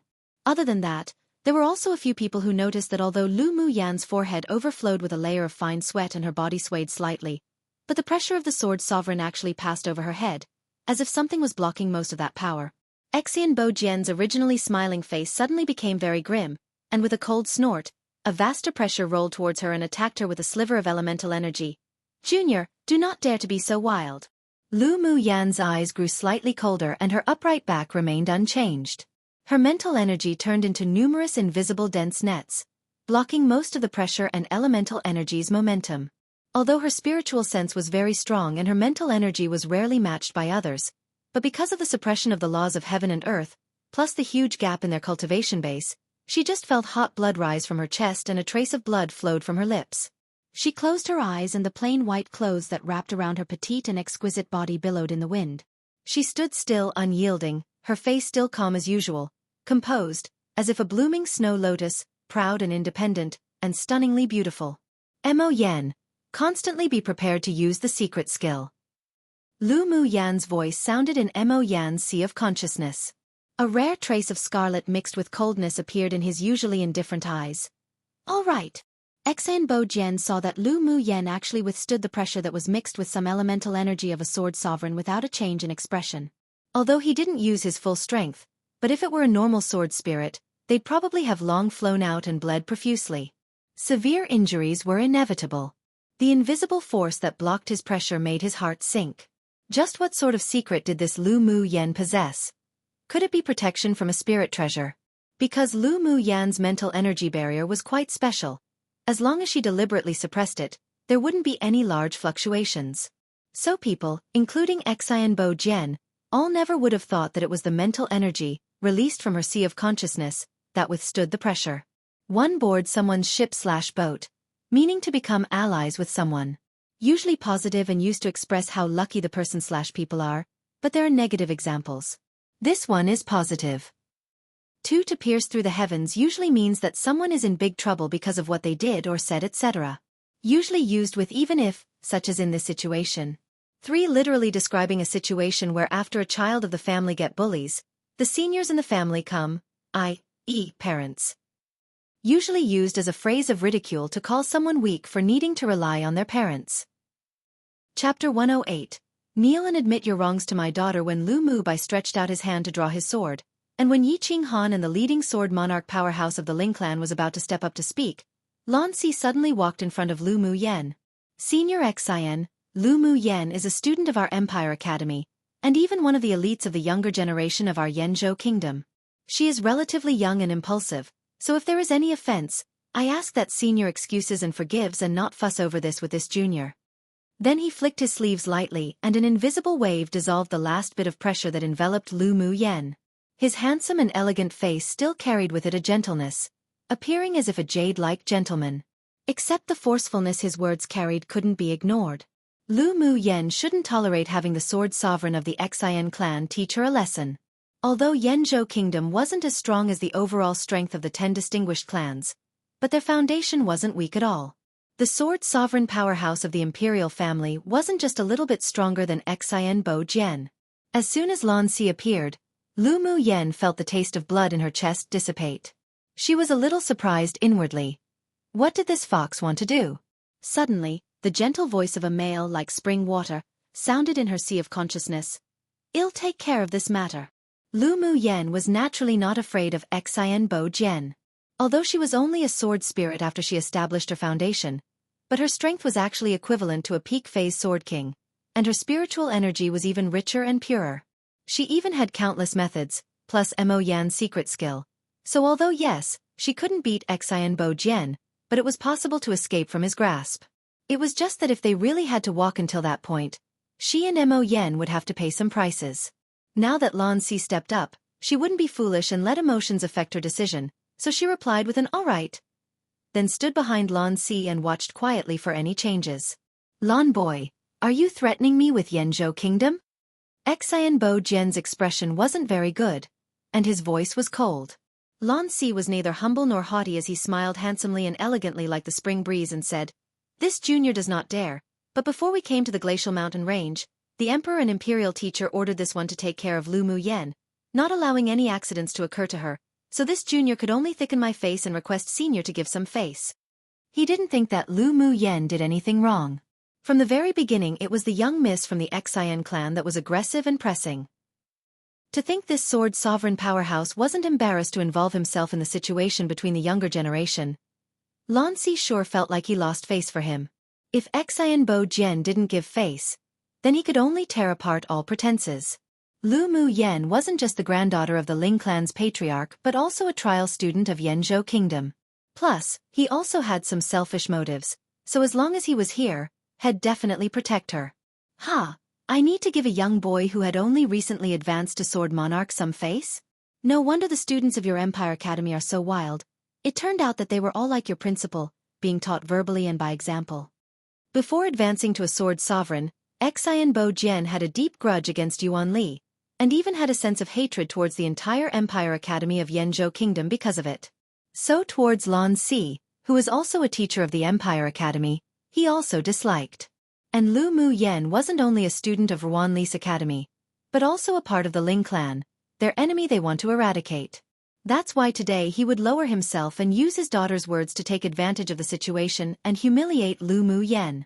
As such, he could not only slap Yuan Li's face, but also let the Ling clan lose face together. Originally he thought that Lu Mu Yen, that little junior, would definitely be forced to subdue. Then hell let her bow and apologize to his daughter in public, humiliating the Ling clan as well, but he didn't expect that this stinky girl was a person who knew no fear and was an exceptionally arrogant tough bone. The fact that Lu Mu Yen refused to lower her head and even spoke with ridicule not only let him not achieve hitting Yuan Li and Ling clan's face, but actually allowed someone to say that he, a sword sovereign, oppressed the weak. This feeling of being confronted and counterslapped in the face by a junior truly made him angry. He was precisely oppressing the weak, but what can anyone do to him? The most important thing was that there was an intuition deep in his heart that he must not let go of Lu Mu Yen, this little junior, today. Otherwise there'd be endless troubles in the future. Lan Si's handsome and elegant face was also dyed with a bit of anger. If it weren't that his identity couldn't be easily exposed, he definitely would have torn Xianbo Jian's body into thousands of pieces. Then what does Senior desire? Come and read on our website Wuxia World site. Thanks. In fact, we don't need to fight like this either. As long as the girl of the Lu clan kneels down to my daughter and admit her wrongs, then this matter will be over. Otherwise, don't blame me for not being courteous. Xianbo Jian looked at Lan Si and Lu Mu Yen with belittling and despise. He really didn't put these two people at heart. An unprecedented storm was brewing in Lan Si's eyes, and the slender fingers under his sleeves were prepared to form seals. Lu Mu Yen sneered and said in an extremely arrogant manner, "Sure enough, both father and daughter all have mythomania. The upper beam is not straight, so the lower beam's crooked too. One. Make her kneel? What a huge joke. She, Lu Mu Yen, hasn't bowed down to anyone in her 2 lives. A puny Xianbo Jian was worthy? She knew that whether she yielded or remained firm today, this sword sovereign from the Xian clan would still want to humiliate her regardless. If she really knelt and admitted her wrongs, not only could the Lu clan and Ling clan lose face, but from now on, she probably should never even bother thinking about advancing into the ranks of the strongest. Wow! Hearing such arrogant words from Lu Mu Yen, countless people couldn't help but be shocked and puzzled. Was it that this lunatic didn't want her life? You're courting death. Xianbo Jian showed unprecedented killing intent in his eyes. His right hand formed hand seals, and a column of water tore through the air and turned into a blue Jiao dragon, whizzing towards Lu Mu Yen. Lu Mu Yen raised her head and stared at the Jiao dragon formed by water elemental energy condensation.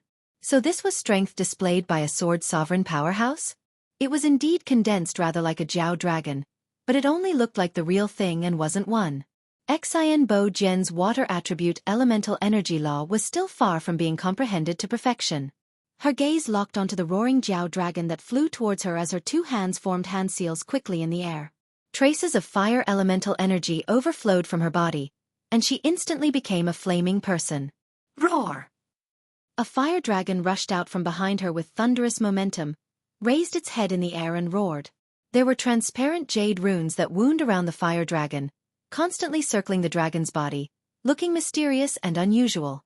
The water Jiao dragon, with the elemental energy pressure of a sword sovereign powerhouse, wiped out everything in its way as lines upon lines of cracks formed, like autumn wind sweeping away fallen leaves, directly attacking towards Lu Mu Yen.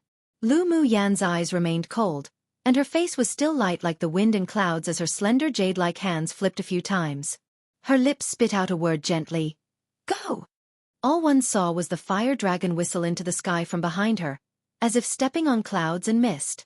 With a spin, it directly greeted the Jiao dragon. The one water, one fire elemental energy condensation of the 2 people stunned everyone. But everyone could all feel that in resemblance to the real thing, Lu Mu Yan's appeared to be closer. But it was a pity that due to the difference in cultivation base, in terms of the pressure and momentum, the fire dragon was still a lot weaker than the water Jiao. Lu Mu Yen never expected her own fire dragon, made from fire elemental energy condensation, could win that water Jiao. The difference in cultivation base was too big and simply couldn't be remedied. But she added the Azure Dragon token of the 4 symbols array into the condensed fire dragon. This was her real intent. She couldn't hurt Xianbo Jian, but even if she was severely injured, she must take this blow. This was her, Lu Mu Yan's, pride. Boom boom. The blue Jiao dragon and the scarlet fire dragon roared ferociously and bit towards each other's neck. One used to say that the person below behaves unworthily because those above them do precisely that. In this case, used to say that the daughter behaves so unworthily because her father behaves like that. Random side note. Man, Junjiu Link drama was a fun watch. Maybe a 9 out of 10 for me. Maybe even 10 out of 10. My view is obviously very subjective, and there definitely needs some suspension of disbelief when watching, but it's meant to be a fun angst-less watch immo. It actually feels like a drama that might follow the novel's plot quite closely because the situations that occur appear a lot in historical novels that I've read but hardly appear in actual drama, maybe because of that suspension of disbelief. And yet I love it so much. Especially a female lead who's actually intelligent and mentally strong. Man, but why is an intelligent and strong female, doesn't even have to be physically strong, that hard to adapt into dramage? So many dramas have been butchered because of that. I never watch those. Now I wonder if Rookie Agent Rogue will be too dark/political/heavy for me? Zanilia Zhao's, aka Zhao Liying's, dramas are usually good, but there were some I didn't watch because the plot wasn't my cup of tea. Let's see how this goes. Chapter 109. Although defeated, but with honor when the two clashed, the power of the blue and red instantly burst into a dazzling light. The earth trembled and shook a few times as the overflowing power of the two swept across the surrounding area. Everyone quickly mobilized the double-layered defense of an elemental energy shield plus a defense-type magic treasure. Crack! The surrounding trees all collapsed, creating loud cracking noises. Lu Mu Yen started fixedly at the cluster of light in mid-air. The fire dragon gradually disappeared, and although the blue Jiao's color dimmed quite a bit, it still flew towards her with terrifying force, breaking through the red, foggy light without stopping. Most of the spiritual energy within her body was used for the fire elemental energy condensation. She could only use the remaining bit of spiritual energy to turn into a transparent circle of light to envelop herself. With a snap of her fingers, the jade runes on the fire dragon instantly rotated. A palm-sized jade-colored transparent azure dragon emerged from the disappearing fire dragon and arrived first in front of Lu Mu Yen at the speed of lightning. Boom boom! Although the jade-colored rune dragon was small, but the power that burst from within wasn't weaker than the previously condensed fire dragon. After a few loud blasts, the blue Jiao dragon and the jade-colored rune dragon both vanished into oblivion in this world. Pu! After all the light curtains dissipated, Lu Mu Yen spewed out a few mouthfuls of blood and her body was blown back by the blue Jiao dragon's remaining force. Yenner! Mu Yen! Lu Mu Yen! Elder sister Mu Yen! Different voices sounded at the same time in anxiety and worry. Her feet kept sliding backwards and her waist-length black hair flew, unbridled. A few more mouthfuls of blood spurt out. Then finally, she stopped at around 100 meters away. She held her chest and stabilized her figure with a stream of blood flowing out of her lips. Her face remained unchanged as she raised her head, her eyes looking at Exanbo Jian with endless coldness and said, "Today's blow, I took it. It will be returned 100 times in the future." The current her couldn't be considered fine. Her abdomen was churning with blood and force, obviously having suffered internal injuries. If it weren't that the flesh-refining skill was about to break through to the second layer and her Boda's toughness was comparable to that of a Tier 5 demonic beast, she was afraid that a few ribs would be broken today. Ever since arriving at Tianling continent, it was the first time she had been in such a sorry state. But she didn't regret her behavior. What was there to fear? She didn't lose at all in this battle.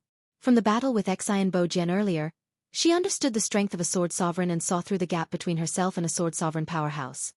Her desire to grow even stronger was burning fervently.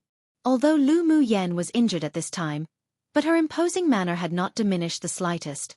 Instead, she unconsciously revealed a sense of dominance, of wildness and arrogance within this world, startling everyone. This woman was definitely a lunatic. She was already vomiting blood and was injured, yet she still dared to speak so harshly against Exanbo Jian. But many people also acknowledged Lu Mu Yan's strength in their hearts. After all, one might well ask, who dared to take on a blow from a sword sovereign powerhouse at a sword spirit cultivation base? Although she was severely injured, but she was still like a snow plum, standing proudly in the snow, its delicate fragrance brightening one's eyes. Such courage was worthy of admiration. And her elemental energy condensation, along with the jade-colored rune dragon used later, also made many completely acknowledge her strength. Lu Mu Yen was not simply a useless vase that only looked good. For a long time now, she was no longer the trash that was once spoken of amongst people. Her today, although didn't have the strength to fight a sword sovereign, but she had an imposing manner no weaker than a sword sovereign powerhouse. The gap in cultivation base opened an insurmountable distance, but many people thought that she hadn't lost. Just from that one confrontation now, although Lu Mu Yen was defeated, it was with honor. Come and read on our website Wuxia World site. Thanks. Exanbo Jian obviously didn't expect that Lu Mu Yen would take on his water jiao made from elemental energy condensation. He didn't use all his strength just now, but he also used at least 6 or 7 tenths. What shocked him the most wasn't the fire dragon condensed from elemental energy, but the jade-colored rune dragon that emerged from the fire dragon. That rune dragon actually gave him a faint sense of danger. If Lu Mu Yan's cultivation base was comparable to his, or was it middle phase sword monarch cultivation base, in a battle like just now, He was afraid that he would inevitably be injured. This woman must not remain alive. This was the firm thought that rose in Xian Bo Jian's mind. Presumptuous, go die. Xian Bo Jian also disregarded the dignity of the strong. Provoked by Lu Mu Yan's words, a huge, dark blue sword appeared in his hand. He channeled 8 or 9/10 of elemental energy into it. Then he swung hard. An even more violent and raging sword aura erupted, which was even stronger than the Jiao dragon made from water elemental energy condensation. The violent gust of wind, combined with a sword aura, headed directly towards Lu Mu Yan's forehead. Mo Yan. Lu Mu Yan rubbed the blood on her lips and looked at Xian Bo Jian raising his sword with coldness and indifference in her eyes. Mo Yan's eyes grew cold, and the pressure of a king-class demonic beast gradually spread out. When he was just about to use his innate talent to fight together with Lu Mu Yan, suddenly a sword aura that was not weaker than Xian Bo Jian's came from the side. Hoo! 2 sword auras clashed instantly, but unexpectedly, it didn't explode with any energy fluctuation. The sword aura that came from the side seemed to carry a power that contained the heaven and earth, instantly merging with Xian Bo Jian's sword aura, and then squeezed out from a small crack in space. Neither of the 2 sword auras affected the people present. Then the space rift that had been forcibly torn open quickly closed and a voice came from Yi Qinghan's direction. Xian Bo Jian, that is enough. Don't lose the face of a sword sovereign powerhouse. At this moment, a handsome and beautiful silver-haired man suddenly appeared beside Yi Qinghan with a very gentle and soft smile on his face, as if he could pardon everything. Seeing that the crisis was temporarily resolved, Mo Yan immediately dissipated the king-class pressure that was about to take form, taking the chance when people weren't paying attention. The demonic energy that was churning inside his body returned to calmness. The hand seal that Lan Si was forming within his sleeves also instantly came to a stop. He calmed down and retracted the power in his dantian that was about to open a layer of his seal. Yi Zhan. Xian Bo Jian looked at the person that arrived and his pupils constricted. Hearing Xian Bo Jian's voice, the eyes of all the people present turned to the silver-haired man in black clothes who just appeared. Yi Zhan, the youngest sword sovereign in the Yi clan and even among the 10 distinguished clans. At only 26, he had stepped into the ranks of a sword sovereign powerhouse and became the peerless genius of the 10 distinguished clans that was hard to find even in 100 years. His talent and strength, compared to the strongest talented elites of the other 3 regions on this continent, was only superior and not inferior. He was also the idol in the hearts of countless elite pupils of the 10 distinguished clans. Yi Zhan, are you going to intervene now? Xian Bo Jian's expression was fearfully grim. He didn't expect that Yi Qinghan and Yi Qinglu was actually able to invite Yi Zhan to help Lu Mu Yan. This man who was always wearing a tolerant and soft smile made Xian Bo Jian dislike him extremely. Although Yi Zhan, who had just passed 30, hadn't yet broken through sword sovereign to the next step, but even he couldn't see through the strength of this person. What made him most afraid was that Yi Zhan also had a Tier 7 spirit pet at the transformation stage. If he went against Yi Zhan today, he definitely wouldn't be his opponent. The Lu clan's little girl saved my clan's Qing Lu before, so you tell me whether I should make a move or not? Yi Zhan wore a smile on his face and his voice was as clear as spring water, but it made people feel a chill for no reason. Little paternal uncle, why are you so slow? Yi Qinglu was pleased to see Yi Zhan's face and complained with a tone as if acting spoilt. Elder brother sent out a distress signal for ages already and you just arrived. Humph, otherwise elder sister Mu Yan wouldn't be hurt by that old thing. You girl, I came as soon as I received the signal. There was a hint of helplessness in Yi Zhan's eyes as he looked at the Yi clan siblings softly and lovingly. Chapter 110. Saved from the predicament, the appearance of Yi Zhan also made Lu Mu Bai and the others, as well as the sword monarchs of the Ling clan, feel relieved. Yi Zhan, are you really going to meddle in other people's business today? Xian Bo Jian's eyes were full of dark haziness. He originally wanted to kill Lu Mu Yan here today, so even if he returned from the glacial mountain range, it would be too late for the Ling clan and Lu clan to even complain. Except he completely didn't expect that Lu Mu Yan would save Yi Qinglu earlier, and there was also an unclear relationship between her and Yi Qinghan. Now that Yi Zhan appeared, it seemed that he wouldn't be able to kill her anymore. Yi Zhan nodded lightly. Naturally. As a sword sovereign expert, why fuss with a little girl at sword spirit strength? This time, how about for the face of our Yi clan, you let it be? It wasn't that it was impossible for Yi Zhan to insist and exert pressure on Xianbo Jian to resolve this if he wanted to. But the birth of the heavenly frost golden crystal was imminent, and time didn't allow them to cause trouble again. Now he gave Xianbo Jian a step to back down, but if this person still insisted on acting against Lu Mu Yen, then he could only use force to resolve it. The look in Xianbo Jian's eyes were cloudy and uncertain, very cryptic. Then finally, he swept his gaze over Lu Mu Yen coldly and said, "All right. This time, I'll spare her life for the sake of the Yi clan's face. If there's another instance of this, I will definitely not hold back. As such, I thank Fourth Master Xian."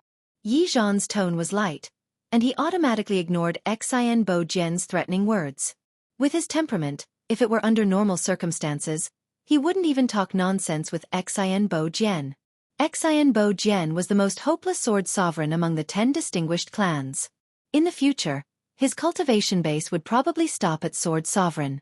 But he felt that on Lu Mu Yen, there was a flourishing aura like the rising sun from the east in its early bloom, full of preserved energy ready for the future. After watching the battle just now, he came to a conclusion. How is this woman a fish in a pond? Upon greeting a storm, a dragon she will become one. Lu Mu Yen lowered her eyes and concealed all the killing intent in them.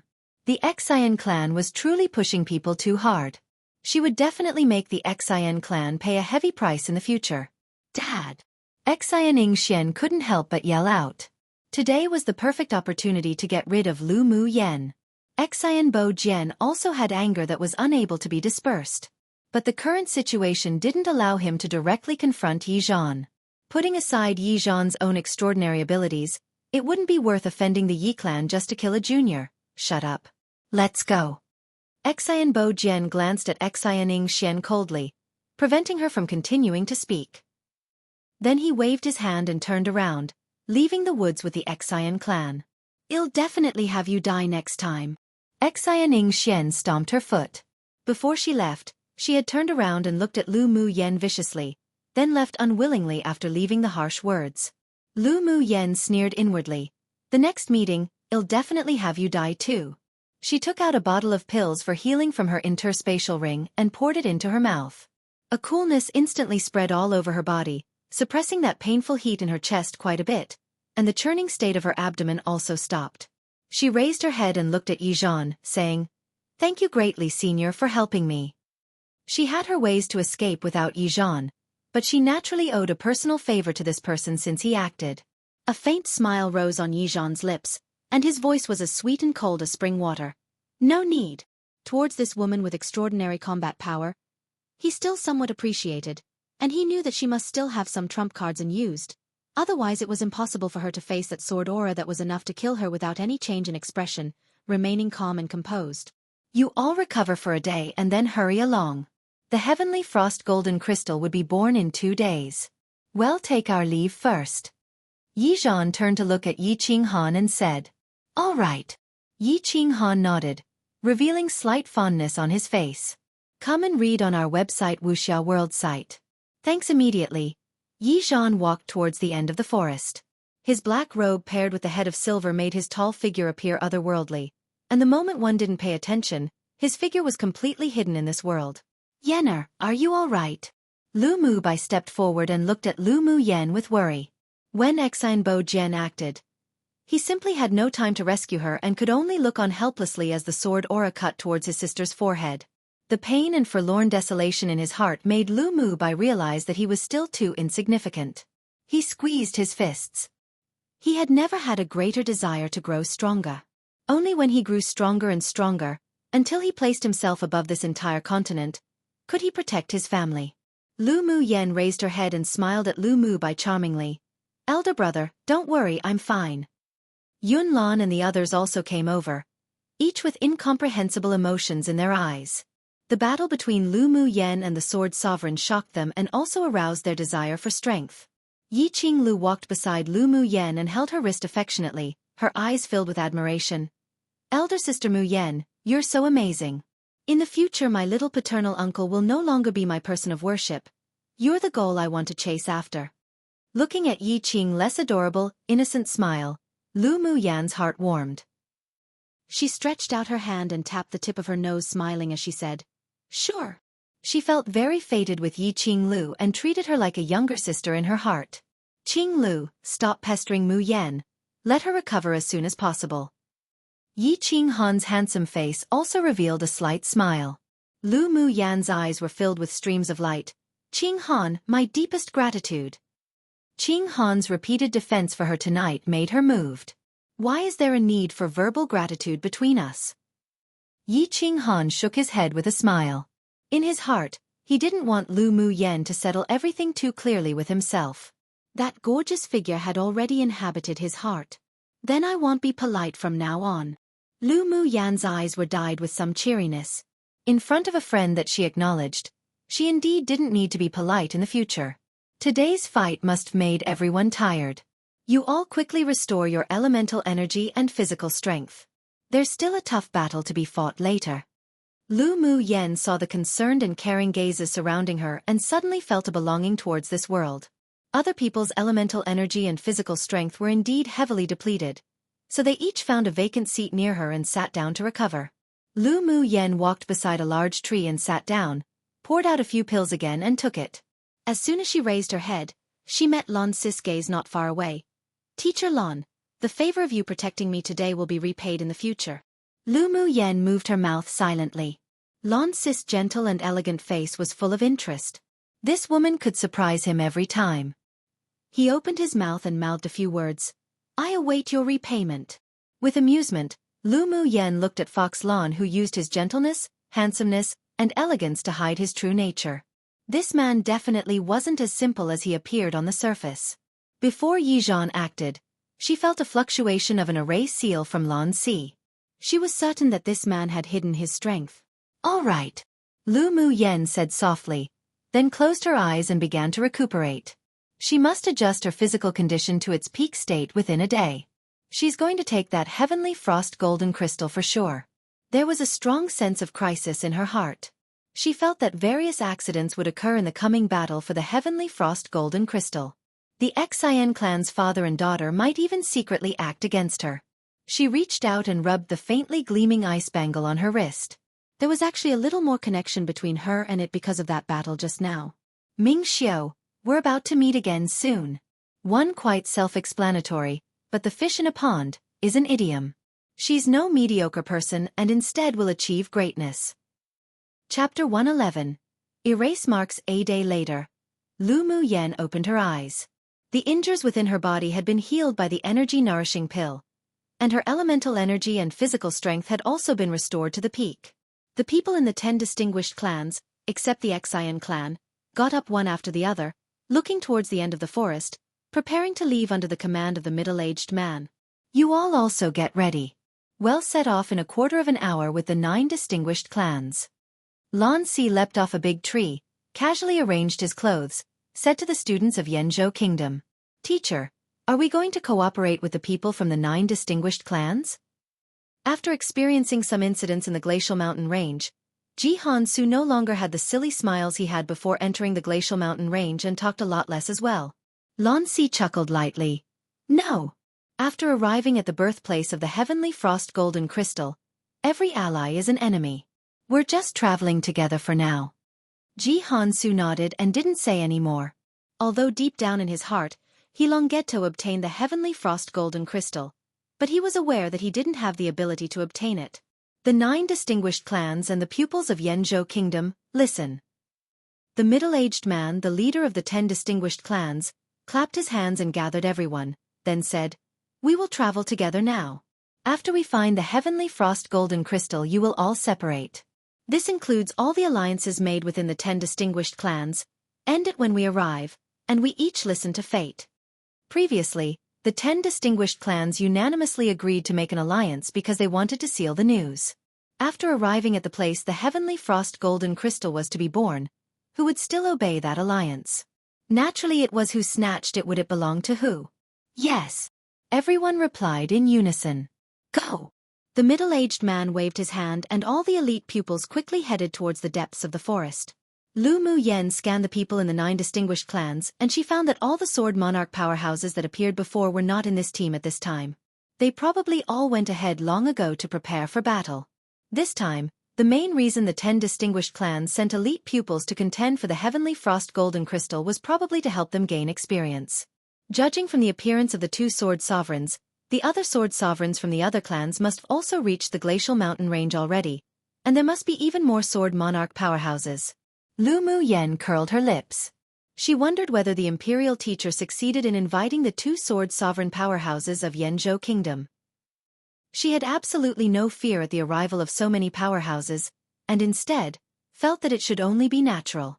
The stronger they were, the more interesting it was to compete for it, wasn't it? Although she didn't like using sinister crafty plots and means, but she did like to take advantage of chaos. The group of people rushed non-stop, and it was also inconvenient for Yi Qinghan and Yi Qinglu to leave the Yi clan's team, so they would only communicate with their gazes with Lu Mu Yen.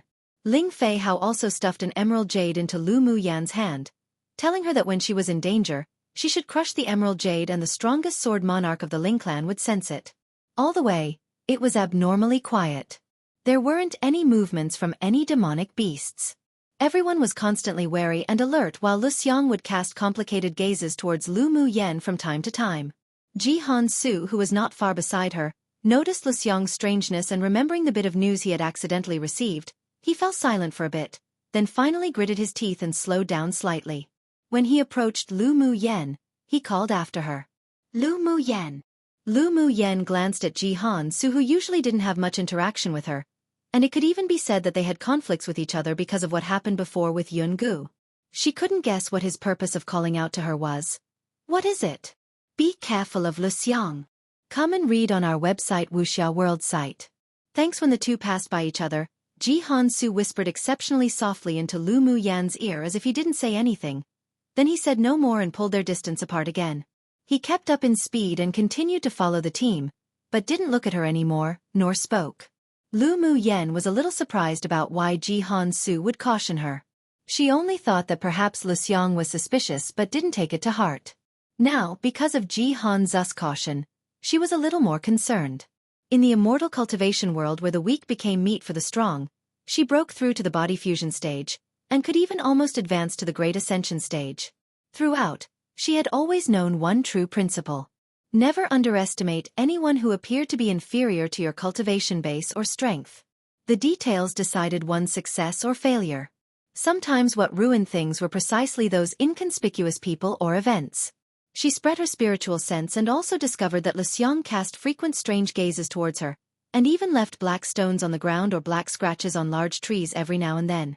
Lu Mu Yan's eyes darkened slightly. This Lu Xiang wasn't very strong, but there was always a sense of disharmony about her. Lu Xiang's actions of tossing stones and scratching trees were obviously leaving marks for people, and it seemed that someone was preparing to be the oriole behind the mantis that stalked the cicada one.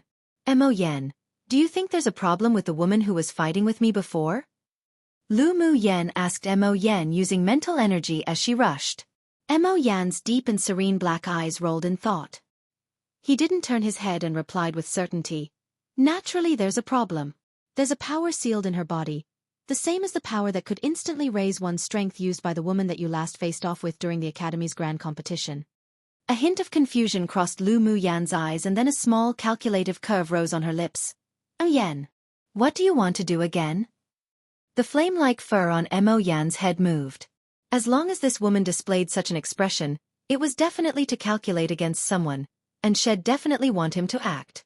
You can erase all the secret signals she left on the way, right?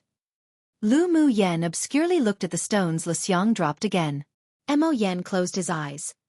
He, a dignified king of a portion of the demonic realm, to think would meet with misfortune and fall to this sort of unfavorable situation where he was ordered by a woman to do these boring things. You think if you erase their secret signals, those people won't be able to find where the Heavenly Frost Golden Crystal is? Those people can naturally find it, but they wouldn't have time to prepare and ambush. When they arrive, it'd be perfect for them to mess up the situation, and then we can take advantage of the chaos. Lu Mu Yan's lustrous and bright eyes that were like glass carried a smile. Mo Yen twitched the corners of his mouth. This woman was indeed not some righteous person, but it was just to his appetite. As long as she wasn't some insidious, conniving and heartless person, then such a temperament was more suitable for the path of the strong. From forming a contract with Lu Mu Yen until now, he discovered that Lu Mu Yen wasn't a good person, but her personality wasn't bad, She didn't abhor evil as if her deadly foe, but definitely would never let go of people who calculated against her. She treated people with some distance and was sometimes very cunning and good at calculations, but she would treat all those that she acknowledged with sincerity and generosity. All in all, Lu Mu Yan's temperament changed greatly, but she was able to let those that interacted with her recognize her from their hearts. There was simply an invisible magical power that she carried, making people want to be closer to her and give their trust. After sighing, Mo Yen realized that the more he interacted with this black-bellied little woman, the less he was like that cold-hearted and indifferent person he was before, but he unexpectedly didn't dislike such changes. He closed his eyes and a trace of demonic sense that no one noticed came out of his body, rolled up all the black stones from behind and piled them under a tree that Lu Xiang had left traces on. Aside from that tree, the black marks on all the trees in front were all erased by a powerful demonic consciousness that had been strengthened and solidified. Along the way, nothing occurred, and half a day later, when everyone arrived at the end of the forest, the earth trembled and mountains shook suddenly. Not far away, the sky was filled with 5 colored clouds that gathered. Numerous birds flew across the sky and a beam of dazzling golden light shot straight up towards the horizon. The heavenly frost golden crystals about to be born. Hurry! The leading middle-aged man shouted, then immediately turned into a stream of light, disappearing at the end of the forest. One the mantis stalks the cicada, unaware of the oriole behind classic idiom many might have heard. To be careless, coveting the gains before it but neglecting the larger danger behind. Whoever Lu Xiang words for wants to be that oriole. Chapter 112. Anomalous Phenomenon. One after the other, the golden light that shot directly into the sky not far away slowly dispersed, carrying a gentle energy, echoing with the 5-colored auspicious clouds in the sky. Suddenly, a colorful rainbow hung in the air, magnificent and beautiful. Quick, go! The leaders of the distinguished clans commanded their clan members to dash in the direction of the anomalous phenomenon. Lan Si looked in the direction with a deep gaze, then turned to the several people and said, "Let them go first. We'll go at our current speed." A few people revealed confusion in their eyes, but when they saw Lan Si's solemn gaze, they stopped themselves from asking their questions aloud. Despite the infinite desire in their hearts, they still didn't dare to disobey. Yes. Lu Mu Yen glanced at Lan Si meaningfully. This fox sure was clever. Chaotic fighting was probably already happening ahead of them. As Lu Mu Yen expected, their speed was neither too fast nor too slow, but the distance between them and the team of the 9 distinguished clans in front of them was lengthening. After about an hour's journey, they indeed heard loud and sonorous roars one after the other, louder and louder each time. Roar! This sort of sound fluctuated high and low with different levels of pressure, but it could be heard that there were definitely countless of them, and even a wide variety. There are actually so many demonic beast roars. Xiao Ziyong couldn't help but reveal surprise and speechlessness in his eyes. Since the last battle with the fire ant colony, he now particularly hated the tactic of taking turns in fighting an opponent. Now that there were so many demonic beasts, did it mean that they would have to join that sort of endless battle again? Lu Mu Yen stood beside him and chuckled as she said jokingly, "You should thank Teacher Lan's wise move, otherwise I'm afraid we'll already be fighting chaotically with the demonic beasts right now." Right now, I'm afraid it's not just humans fighting demonic beasts, but the group of demonic beasts are also fighting chaotically with each other. Yun Zimo's cold eyes were as deep as a well. Then teacher, does it mean we don't need to go there anymore? Xiao Ziyong looked at Lan Si and asked tentatively. In reality, his longing and obsession for the heavenly frost golden crystal wasn't that deep. Of course, if a peerless spiritual herb was being born in front of him, then he'd definitely rush in that direction, disregarding everything. Lan Si raised an eyebrow, and one couldn't hear any emotions in his tone. What do you think? Haha, I think we can wait until they're almost killed before going in. Isn't there a saying that goes when the snipe and clam grapple, it's the fisherman who benefits one? Xiao Xiong really hated chaotic battles. Yun Jin stretched out his hand next to him and slapped him on the head. Then he suddenly remembered the word Lu Mu Yen used to scold Xiao Ziyong and couldn't help saying, "Idiot. Yun Jin, your skin's tight right now, right too? You're slapping me on the head again?" Xiao Ziyong turned his head and glared at Yun Jin. The originally tense atmosphere at this moment was made a lot more relaxing because of Xiao Ziyong's idiotic question. Enough now. What sort of time is it and you're still making trouble? Hu Fei, who had been silent the entire way, furrowed his brows and scolded the two of them. Yun Jin looked askance at Hu Fei, then directly ignored him, while Xiao Ziong snorted coldly. What's the matter with it? Hu Fei glared at Xiao Ziong with anger. Ignorant junior. He was exceptionally upset and distracted right now. He didn't deny that he was tempted for the heavenly frost golden crystal, but he knew how much he weighed in all of this. It was simply impossible to compete with those sword sovereigns and sword monarchs, not to mention he still had a mission to accomplish. He glanced at Lixiang surreptitiously. Why hadn't Lord Secret Envoy arrived yet? Come and read on our website Wuxia World site. Thanks. Xiao Ziong had always disliked Hu Fei, but just when he wanted to scold back, he was stopped by a look from Yun Lan. This wasn't the time for quarreling. Meanwhile, in the woods they fought in before, more than a dozen people with black cloaks were rushing forward, yet they found more than 20 black stones used for secret signals beneath a large tree ahead of them. One of them squatted down and picked up a stone for a look, then said to the leading man, Lord Secret Envoy, this is our contact signal. The leading man's voice was hoarse with a bit of viciousness. It seems that Lixiang was discovered by someone. Then what do we do? One of them asked anxiously. The leader pointed to one person at random and said, You go in to investigate if there's anything happening. Yes.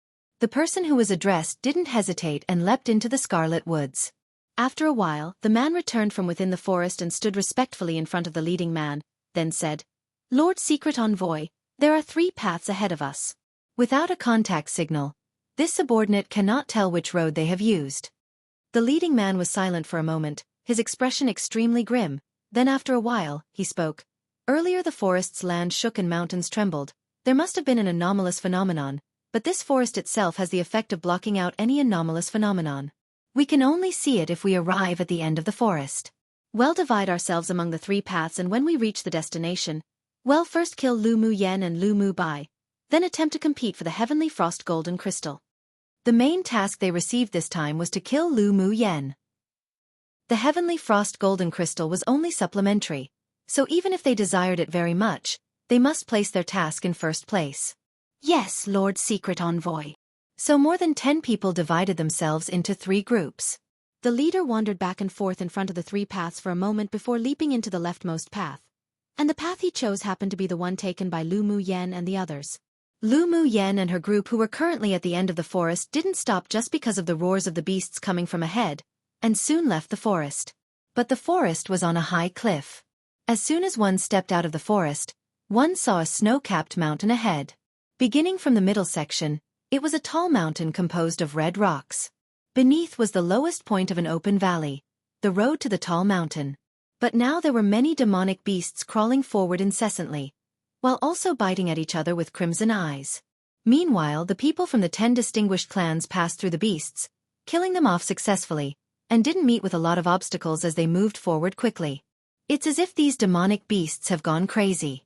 They bite and slaughter their own kind, but when they encounter people from the 10 distinguished clans, they're not very aggressive. It's too abnormal. Yun Lan stood on the cliff and observed the battle at the bottom of the valley, with confusion in his eyes. Lan Si also cast his gaze downwards, but he didn't answer immediately. Instead, he asked Lu Mu Yen with a smile, Lu Mu Yen, what do you think? After hearing Lan Si's question, several people all unanimously looked at Lu Mu Yen. Everyone saw her previous performance and took it all in, so now they inexplicably thought she might know. Lu Mu Yen twitched the corner of her lips and rolled her eyes at Lan Si. It wasn't like this fox didn't know, but seeing that even her elder brother cast a look of curiosity at her, she slowly said, Don't you all hear any noise? The several people listened quietly, and Xiao Ziong furrowed his brows, saying, The sound of beast roars and fighting. Lu Mu Yen glanced at him speechlessly. Listen carefully. There seems to be a very faint flute sound, faintly discernible as if a part of the wind. Yun Ziemo suddenly looked towards Lu Mu Yen and said. Lu Mu Yen glanced at him appreciatively and replied, That's right. The reason these demonic beasts are killing each other is in the sound of the flute. One basically means that a third party will benefit from the fighting between Party 1 and Party 2, taking advantage of them. 2 comes from a colloquial saying where if one's skin is tight, just slap them a few times to loosen it. Here, Xiao Ziong's asking whether Yun Jin needs a few slappings. Note. Oops, accidentally published it early again. No second chapter, this is it, haha. 1.5 more weeks to go until the school holidays here, wooj. Chapter 113.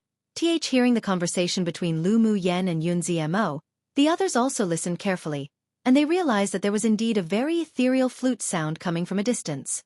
This must be the Yi clan's beast taming skill. Lu Mu Bei's eyes were profound, with a look of understanding. A gentle smile appeared on Lan Si's handsome and elegant face as he folded his arms. Yi Zhan is indeed amazing. Such scale and skill, only he could exert it. Truly worthy as the Eastern region's peerless genius. Lu Mu Yen didn't express her opinion. She had seen a similar beast taming skill back at the Beast Tamer sect. This was different to the beast taming incantation she obtained, but it had the same effect. However, the level of the skill was many times worse than the one she knew of. If her strength reached Sword Sovereign, or she successfully formed her core, she would also be able to achieve this or skill level in controlling beasts. Unconsciously, her hand touched the ice bangle again. Strength, power, a strong determination burst out from the bottom on her heart. So this turned out to be the control of Senior Yi Zhan's flute sound. How amazing! Xiao Ziyong couldn't help revealing a sliver of admiration. That man was simply the legend of the Eastern region within the last 100 years. Hearing Xiao Ziyong's way of address towards Yi Zhan, Lu Mu Yen suddenly realized that, aside from when Lan Si added a senior when speaking to Xian Bo Jian, afterwards, regardless of who, he addressed Sword Sovereign powerhouses with their names, addressing them as equals to him. She even faintly felt that Lan Si's gentle tone carried a sense of indifference.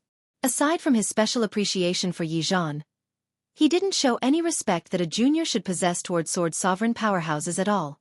It might not be easy for other people to discover it, but she also held such a state of heart as she, who used to be the female immortal of the spiritual world, bore absolutely no fear of Sword Sovereign powerhouses. In her eyes, what they represented was simply a higher cultivation base than her right now. Aside from that, at most it was appreciation of individuals, such as the same appreciation of Yi Zhan.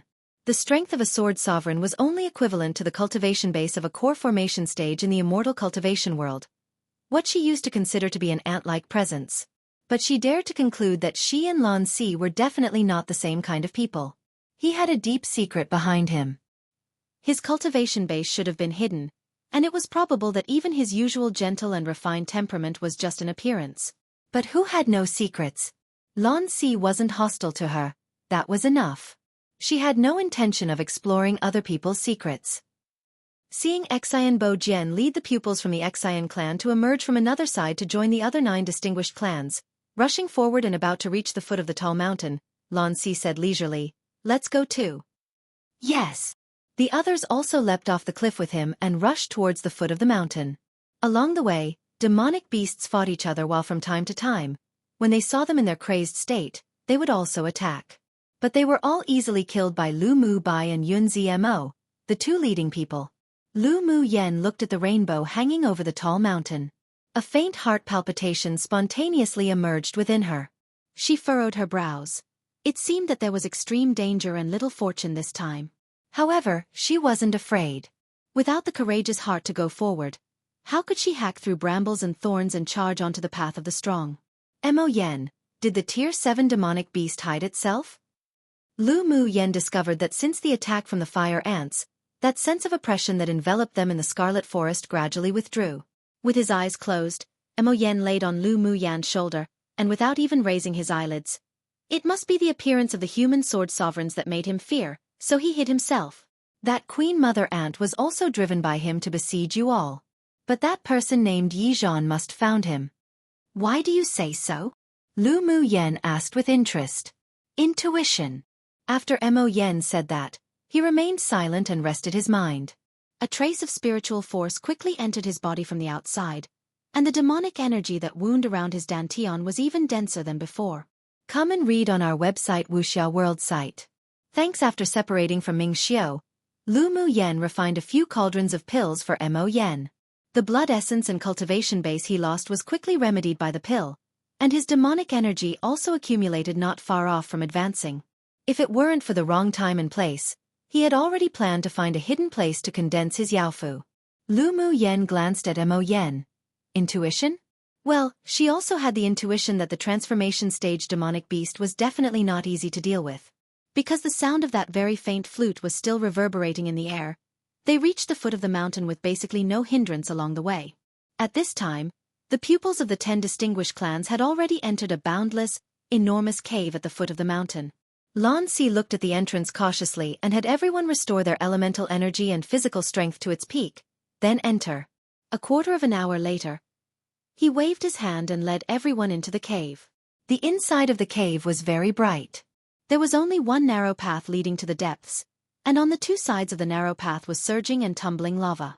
If one accidentally fell into it, those Sword King's strength and below would definitely go meet Yama 1.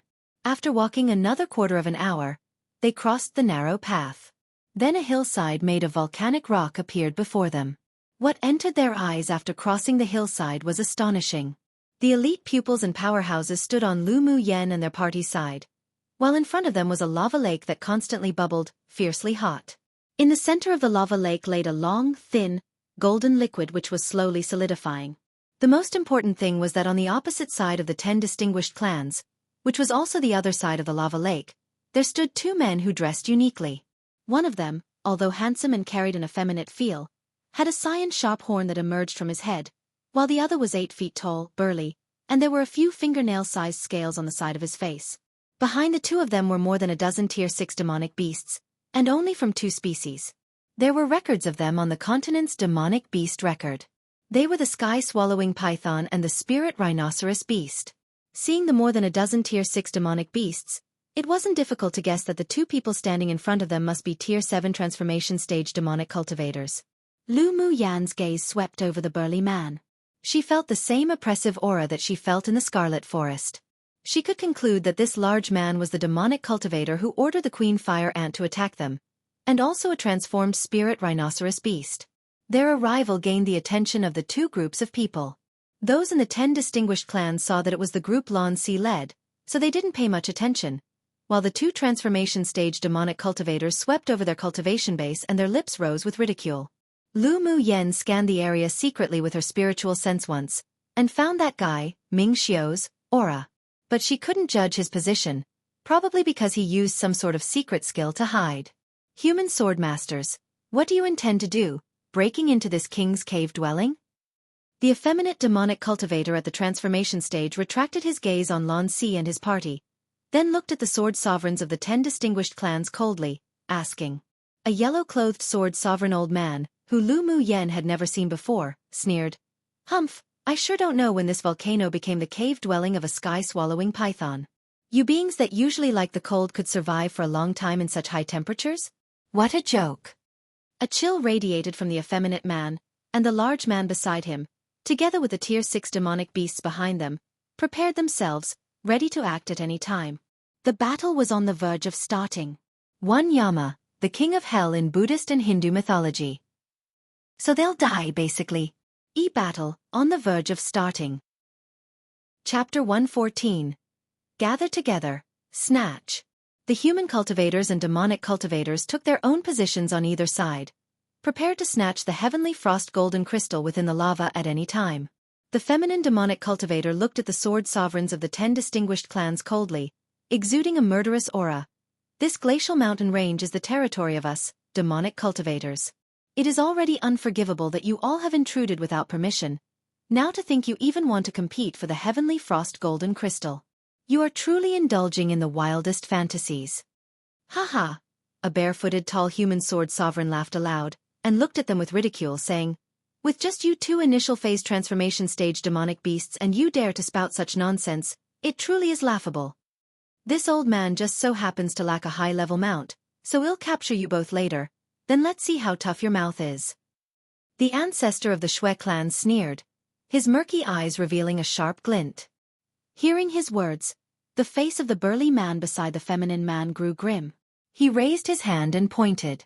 A powerful whirlwind erupted from his fingertips, shooting directly towards the Shui clan's ancestor, seeking death. The Shui clan's ancestor snorted, and with a casual release of his hand, a palm-sized emerald Qilin one flew out from his hand. When it landed in mid-air, it suddenly grew bigger and emitted a faint green light. The powerful whirlwind was instantly blocked by the emerald Qilin, dissipating in mid-air. Then the Qilin also returned to the size of a palm and landed in the hands of the Shui clan's ancestor. The one human and one demon was simply sounding each other out. The burly man laughed aloud.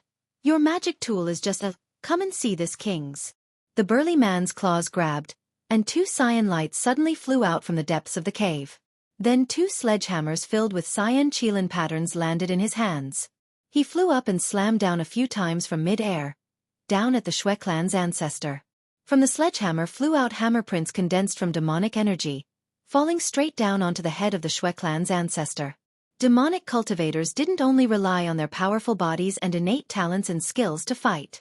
They could also control humans' magic tools, and many high-level transformation stage demonic cultivators would also infiltrate among the humans and pay a certain high price to request high-level smiths to refine magic tools suitable for them. This cyan lin hammer held by this burly man was made by a grade 3 smith in the eastern region, extremely powerful. The Shui clan's ancestor narrowed his eyes and exhaled a breath of essence. The emerald qilin in his hand radiated a brighter dazzling green light, automatically flew out of his palm, and fell on his head to form a green barrier. Boom boom! The hammer prints all fell on and hit the emerald qilin, releasing a few loud noises. Then the hammer prints slowly faded away and a crack appeared on the emerald qilin. The Shui clan's ancestor furrowed his brows as he retracted his magic tool, staring deeply at the 2 giant hammers in mid-air with the burly man. The magic tool refined by Great Master Ning is indeed extraordinary. Great Master Ning was very famous in the eastern region. Although he was only a grade 3 smith, but every magic tool he produced was all of the finest quality. They could even match the magic tools refined by a grade 4 smith in terms of perfect attributes. Except he had a weird personality as he rarely made magic tools for human cultivators, and instead, cooperated with demonic cultivators more often. Haha, Great Master Ning is better than your group of greedy and hypocritical humans. Speaking of Great Master Ning, the burly demonic cultivator man revealed some respect in his eyes. Lu Mu Yen looked at the 2 giant hammers with great interest. This pair of spirit treasures was indeed extraordinary. Not only was there excellent heat control during refining, but several materials suitable for demonic cultivators were also added, allowing it to be even more powerful. Compared to Hua Xiao, he was indeed much stronger. When she had the chance, she sure wanted to visit Great Master Ning. So you are all prepared to battle then? The previous barefooted human sword sovereign's face was full of battle intent. The large demonic cultivator man held the giant hammers in his hand and said arrogantly, "It was just a warm-up just now, why in such a hurry? Wouldn't it be even more interesting when the heavenly frost golden crystal's born? Come and read on our website Wuxia World site. Thanks, they're delaying time." Mo Yan's voice resounded in Lu Mu Yan's sea of consciousness. Lu Mu Yan also noticed that although the demonic cultivators on the opposite side acted, they didn't have much battle intent. Do they have some sort of trump card? Or are they waiting for reinforcements? A faint light of unidentifiable emotions lit in Mo Yan's indifferent eyes. The transformation stage demonic cultivators in the center ring is probably coming over here right now. These 2 demonic cultivators probably wanted to take it all for themselves before, but now that they're facing 8 sword sovereign human powerhouses, they had no choice but to spread the news of the heavenly frost golden crystal. Lu Mu Yen nodded. This time, aside from the Ling clan and the Nineth-ranked Wu clan, the other 8 clans of the 10 distinguished clans had all sent sword sovereigns to hold their grounds. The heavenly frost golden crystal's about to take shape. Lu Mu Yan's solemn gaze swept towards the liquid that had already become dark golden in the center of the lava. Mo Yan's gaze on the heavenly frost golden crystal also revealed some fiery desire. This thing, for humans, was only one of the best materials for refining magic tools, but to them, demonic beasts, it was the best spiritual item of heaven and earth for shaping and tempering their yaofu, as well as tempering their body. As long as the heavenly frost golden crystal was refined and absorbed into their demonic bone and demonic marrow, the strength and toughness of the demonic beast's body would rise a level. More importantly, it was an invincible existence for when one wanted to break through their bottleneck. In other words, as long as the heavenly frost golden crystal was left to refine when they were breaking through, then regardless of what bottleneck it would be a useless bottleneck. Unfortunately, a demonic beast could only use the heavenly frost golden crystal twice. Once could be used to forge and temper their yaofu and support it to rise in level to heavenly quality, and another time could be used beneath tier 9 to break through the bottleneck and successfully advance. Humph. You want to delay time to wait for the demonic cultivators of the center ring to come support you?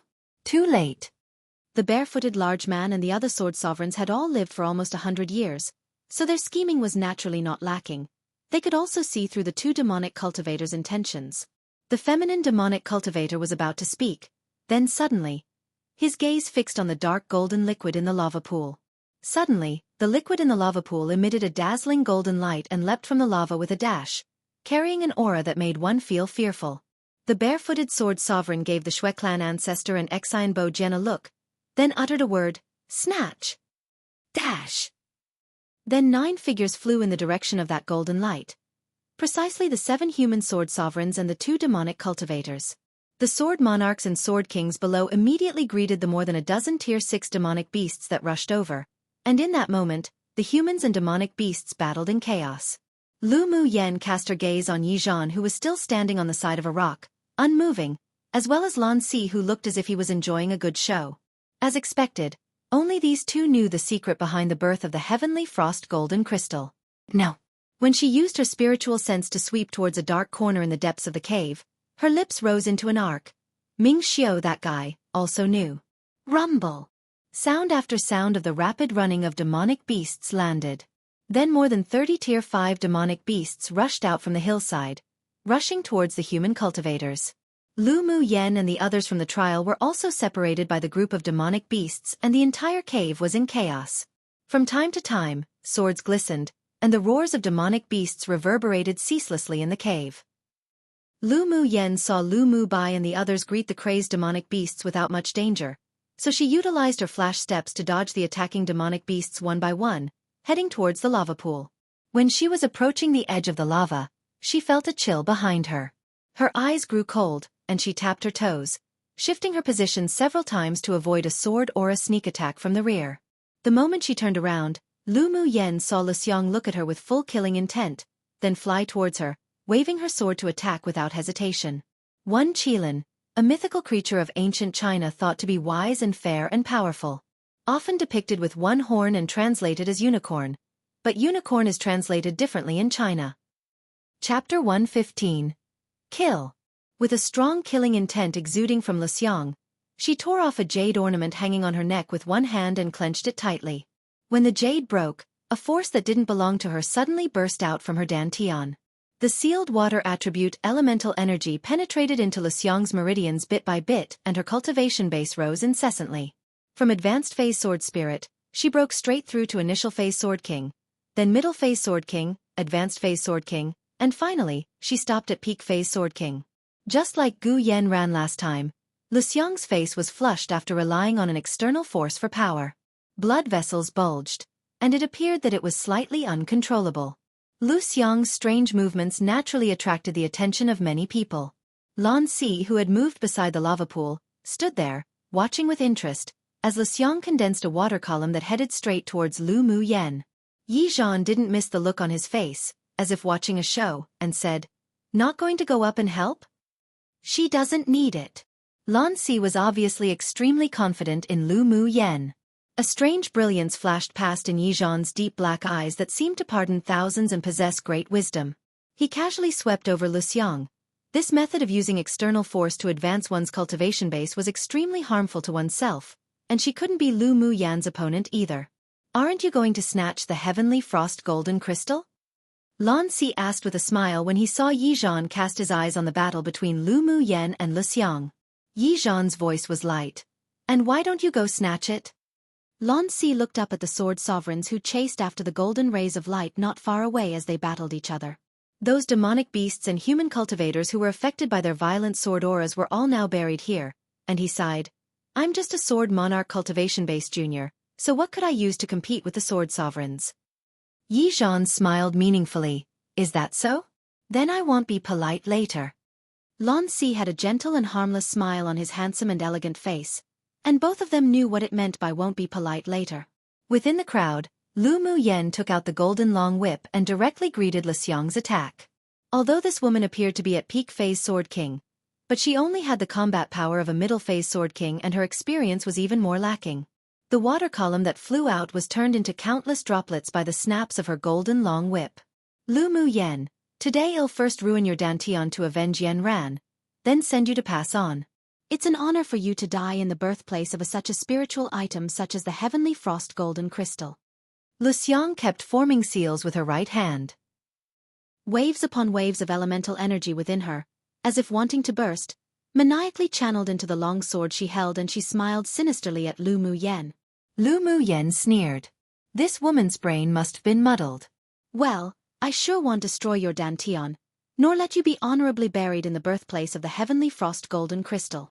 Lu Mu Yen waved the whip with one hand and the other formed seals at the same time, then her red lips finally uttered a few words gently. I'll let you be buried in the belly of a demonic beast and accompany the glacial mountain range forever. Anger rose on Luxiang's face. She raised her hand and waved. Countless water droplets flew from her long sword as if strings of beaded curtains, falling around Lu Mu Yen. The crystal drops of water resembled chains of beads strung together with elemental energy, each emitting a faint blue light, but not falling down. It formed an ellipse that enclosed Lu Mu Yen. The elemental energy within Luxiang's body was slowly drained. She knew that she wouldn't be able to maintain the peak phase Sword King cultivation base for long. When the borrowed power in her body was consumed, she wouldn't be Lu Mu Yan's opponent. Therefore, after the tentative attacks, she mobilized the elemental energy within her entire body and used her strongest killer move. Success or failure would depend on this move. Lu Mu Yen felt that every drop of water on the beaded curtain surrounding her carried vast and boundless elemental energy. It was a manifestation of the elemental energy condensation, but this condensation was formed from that mysterious power that Luxiang borrowed within her, so it would last no more than a quarter of an hour. She watched the beaded curtains shrink, carrying the power capable of destroying the sky. As long as one touched it, it would explode completely. She no longer hesitated, put away the golden long whip, stopped forming hand seals, and stretched out a wrist, opening her palms. Come and read on our website Wuxia World site. Thanks. An icy whirlwind rolled out of her palm and dispersed in all directions. Tinkle. The whirlwind made clear, crisp, sweet noises as it rolled up the beaded curtain. After the water drops were blown by the wind, they immediately turned into crystal-clear ice beads, swaying constantly. Each string that collided together would make such sweet tones that it was intoxicating. When the humans and demonic beasts that battled near Lu Mu Yen and Luxiang heard the sound, they were dazed for a bit, as if indulged in it. Luxiang felt as if the elemental energy in her body was frozen, and she fell into a trance for a moment. Who knew that the moment she was in a trance, a white shadow passed through the beaded curtain and landed right in front of her. Her eyes grew wide, and she wanted to stab Lu Mu Yen with her sword, but who would have expected that her movements were exceptionally slow? Horror rose on her face unconsciously.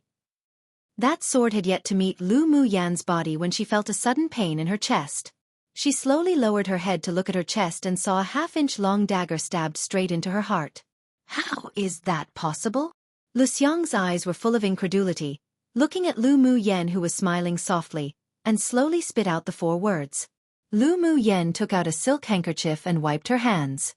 When she loosened her fingers, that handkerchief fell into the lava with the wind, immediately turning into ashes. She looked at Luxiang and said, "How is it not possible?"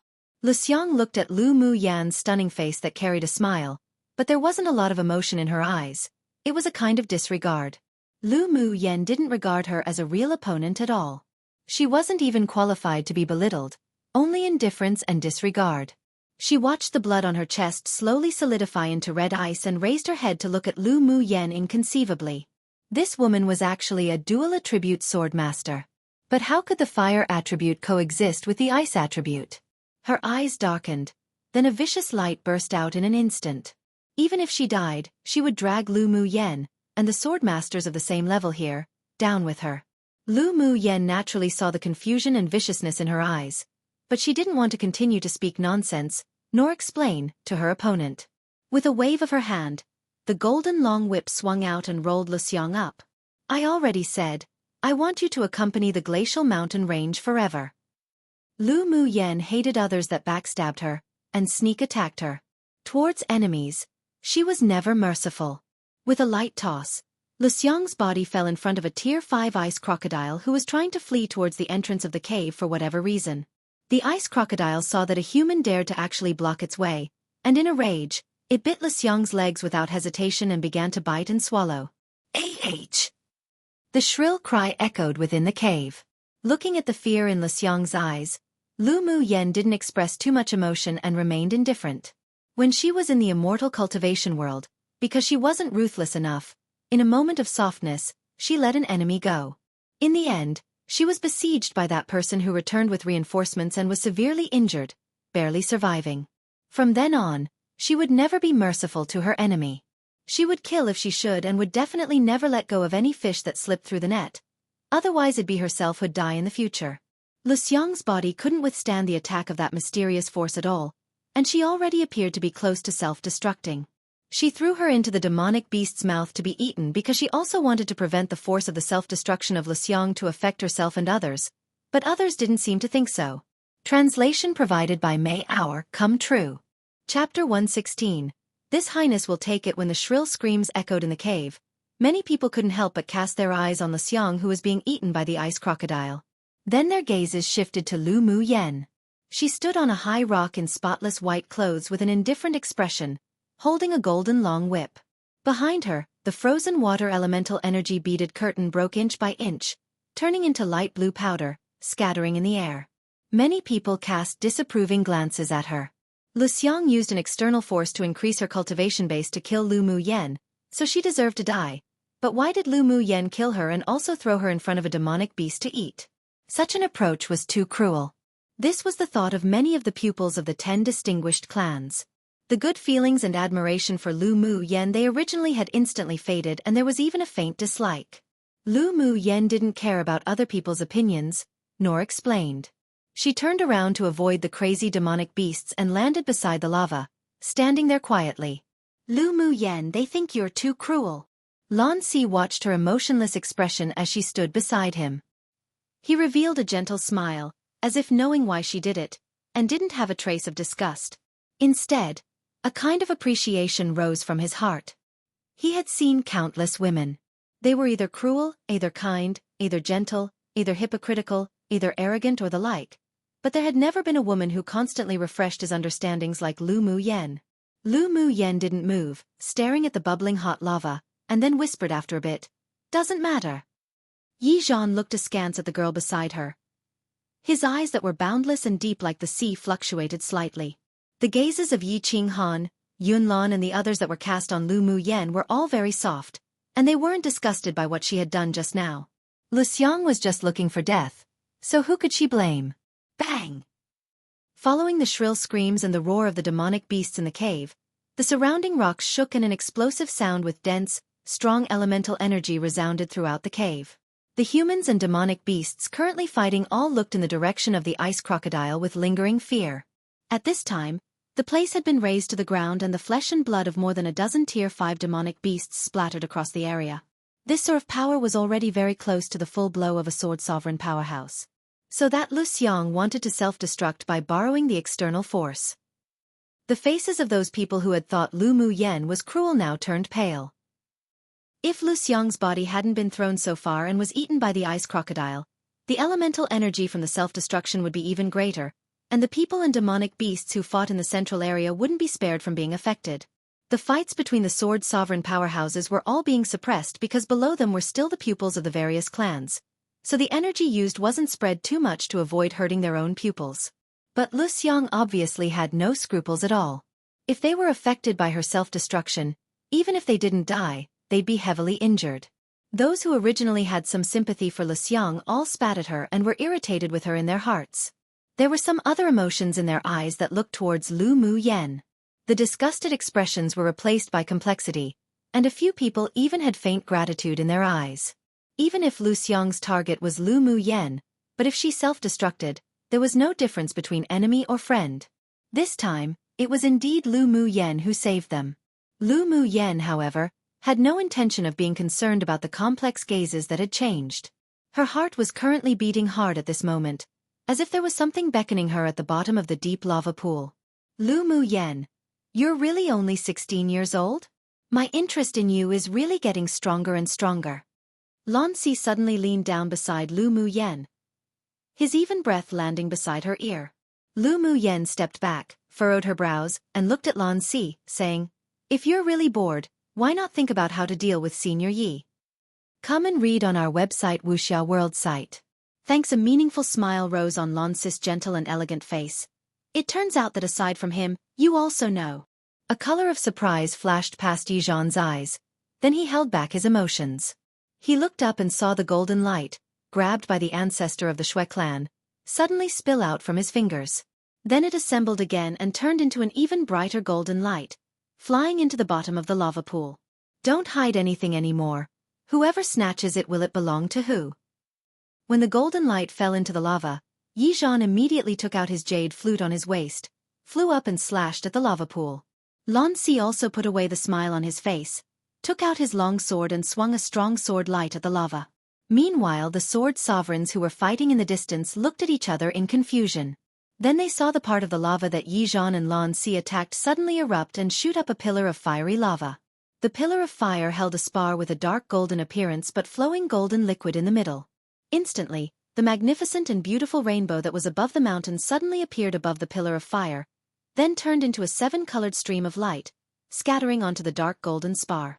The flowing golden liquid in the spar instantly solidified and a layer of soft light enveloped it, radiant and colorful, truly breathtaking. A faint fragrance spread from the heavenly frost golden crystal, filling the entire cave. This is the birth of the heavenly frost golden crystal. A sword sovereign watched the formation of the heavenly frost golden crystal in amazement, then flew over immediately. 7 other light figures flew out, following him. Except their speed was still a few steps behind 2 figures, one black, one blue, that were already approaching the top of the pillar of fire. Lu Mu Yan's eyes brightened. She continued to form seals with one hand as she tapped her foot lightly and flew towards the pillar of fire.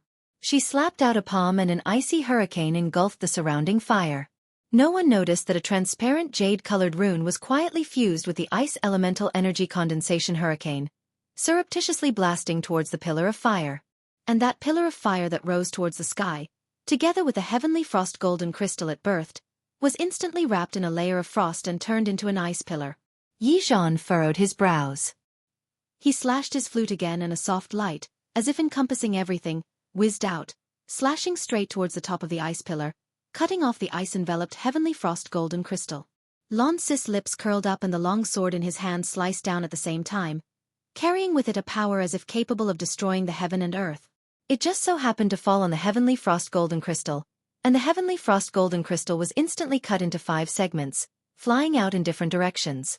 The 2 headed in different directions and caught one each while Lu Mu Yan stopped in her steps and stood atop the ice pillar with folded arms, watching the others compete for it.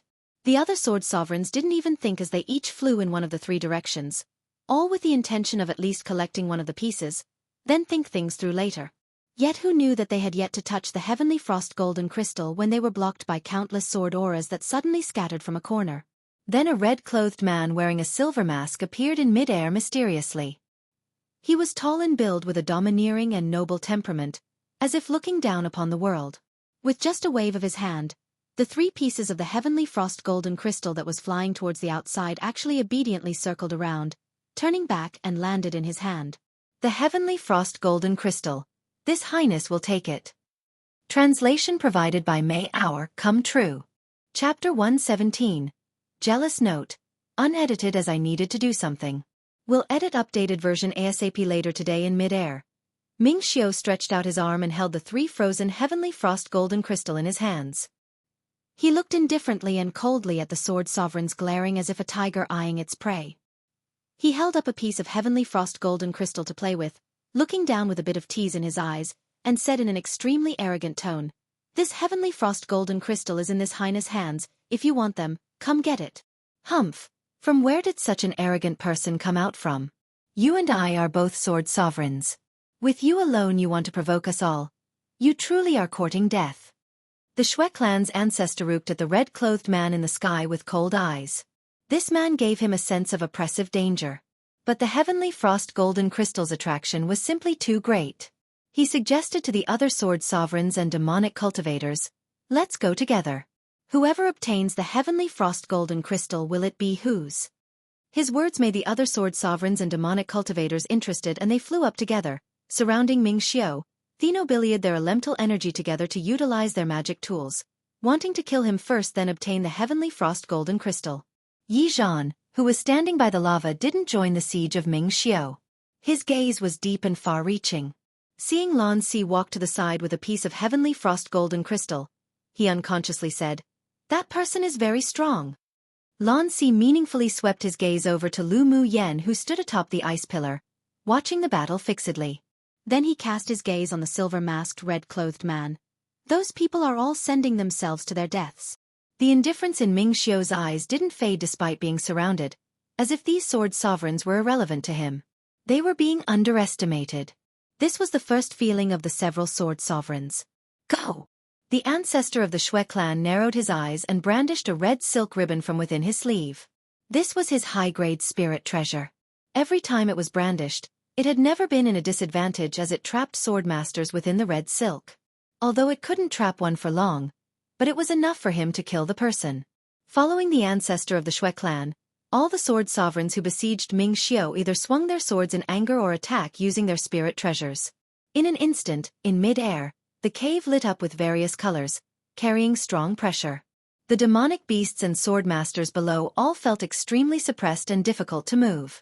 A light curve appeared on Ming Xiu's lips, and a golden long sword appeared in his hands.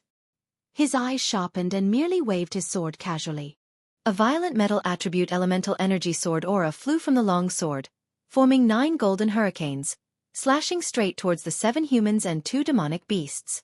The hurricane formed by the sword aura swept past, and the sword auras that flew towards him collapsed one after the other. Their spiritual treasures also grew dim and returned into the hands of the few people. With disregard in his eyes, he slashed down again. A cyclone exploded from his long sword, then turned into 9 golden rays of light, shooting directly hitting the 7 humans and 2 demonic beasts. The 7 humans and 2 demonic cultivators all revealed horror in their eyes and immediately took out their defense-type magic tools to block, or slash their swords in return.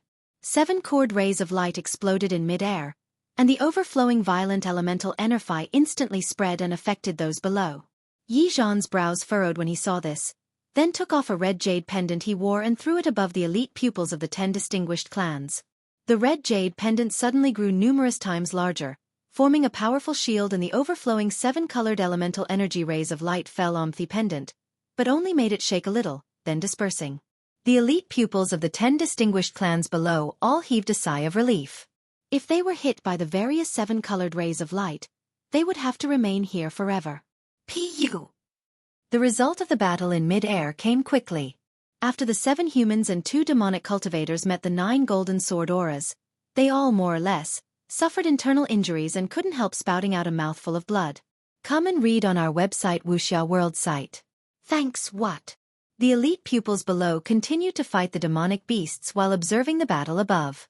But a scene that caused an uproar and made them dumbfounded occurred. The elders in their clans were actually all beaten back by that red-clothed devilishly handsome man with 1 slash, and were even injured. This was simply inconceivable. Everyone only had one thought in their minds at this time. Just who was this man? What cultivation base? Simply too strong. Lu Mu Yen couldn't help revealing surprise in her eyes. She had known long ago that this man, Ming Xiu, was very strong, but she didn't expect he would be this strong. However, when this guy was at Sword Monarch, he could already slay a sword sovereign. Now he was already at a sword sovereign cultivation base, plus, after taking the foundation establishment pill and washing his marrow, wiping out same-level sword sovereigns was naturally possible. Lpo Mu Yen, do you know the Hall Master of the 9-layer Hall? Lan Si had always been observing Lu Mu Yan's expression, and when he saw her reveal a touch of understanding, he leapt up onto the ice pillar and asked with a smile. Lu Mu Yen looked at him in confusion and asked instead, 9-layer Hall? Hearing Lan Si's tone, Ming Xiu should be the Hall Master of the 9-layer Hall, but she had never heard of this name. The 9-layer Hall is a great entity on Tianling continent, and also the real controller behind the Ming Chamber of Commerce Alliance. And that red-clothed man with a mask is the Hall Master of the 9-layer Hall. Seeing Lu Mu Yen with a puzzled expression that didn't seem to be fake, Lan Si didn't hide anything.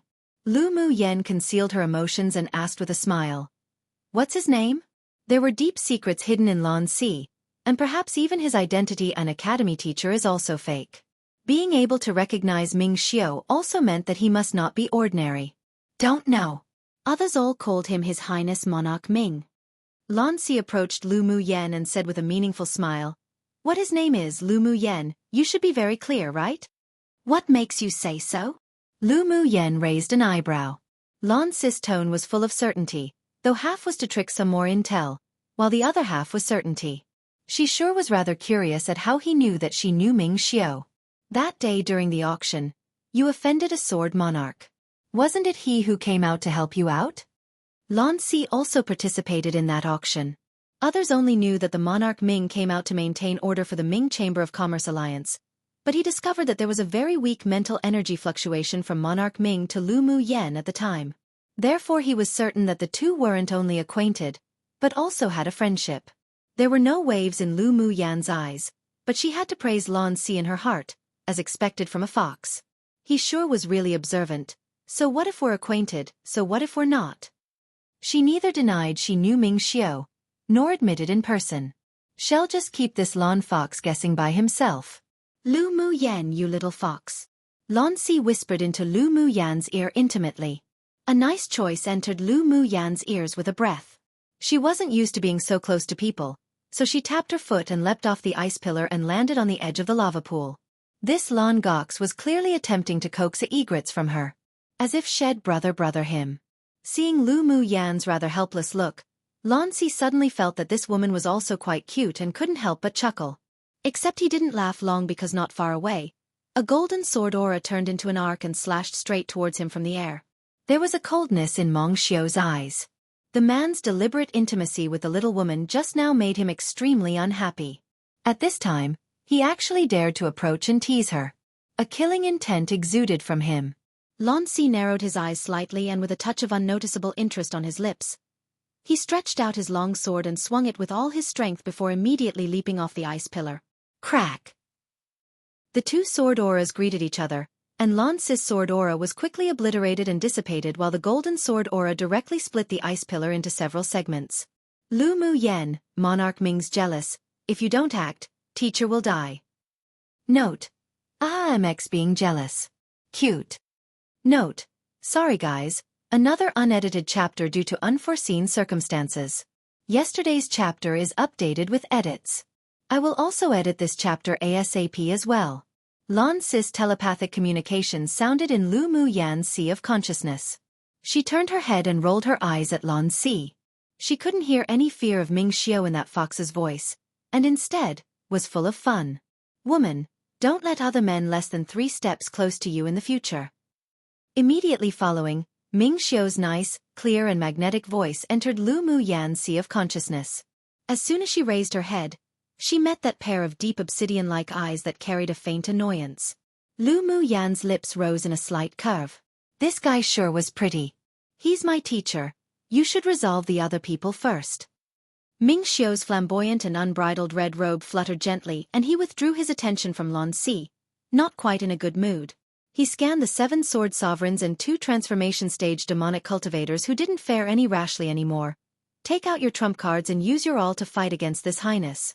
If you win, the heavenly frost golden crystal is yours. That tone was as presumptuous as it gets, and as arrogant as it gets. Haha. Interesting. Suddenly, a burst of laughter came from outside the cave and the sound grew closer and closer. Then finally, it was deafening. Several Sword King stage pupils covered their ears in pain. Lu Mu Yan's mental power on her sea of consciousness formed a cyclone and wheeled, suppressing the curse-like voice as much as possible. She cast her solemn gaze towards the 3 standing figures that suddenly appeared in the sky within the cave. The leader was an elegant-looking young man and behind him was a woman in yellow clothes and a masked man in cyan clothes. Tier 8 Demonic Cultivators. Lu Mu Yan's eyes sank. The arrival of the 3 demonic cultivators made the people and demonic beasts stop their battles. Several sword sovereigns were shocked when they scanned the man's cultivation base. Greetings to Ice Master. The 2 demon cultivators who had besieged Ming Xiao were startled for a moment when seeing the 3 demons, clearly also a little startled, but they didn't dare hesitate and immediately stepped forward and bowed. The leading elegant man held a feather fan with a gentle, cultured, bookish temperament and simply seemed to have no relation to a transformation stage demon cultivator. His eyes were indifferent, but with a casual sweep of his eyes, it made people feel a chill. Whoever has the heavenly frost golden crystal, take it out. This monarch will take it. His tone was light, as if he was simply talking about something unimportant. Currently, the sword sovereigns of the 10 distinguished clans in mid-air all landed and retreated to the side. This scholarly and refined-looking demon cultivator's level was an entire stage higher than them. They simply didn't dare make any moves. What big talk? What if this highness says no? There was a chill in Ming Xiu's voice, but the arrogance didn't abate. Hearing what Monarch Ming said, Yi Zhan and Lan Si didn't glance at each other and said nothing. The scholarly and refined-looking ice master was taken aback for a moment, then sneered. Only a human sword sovereign strength cultivator and you dare to call yourself this highness, how interesting. Interesting? This highness actually finds it boring. There was absolutely no fear in Ming Xiu's eyes, as if the difference in cultivation base between them was nothing. Good. You have personality. I like it. The ice master looked around Ming Xiu with interest. Not only did he not get angry, he also showed some appreciation. Take off your mask and let this monarch have a look.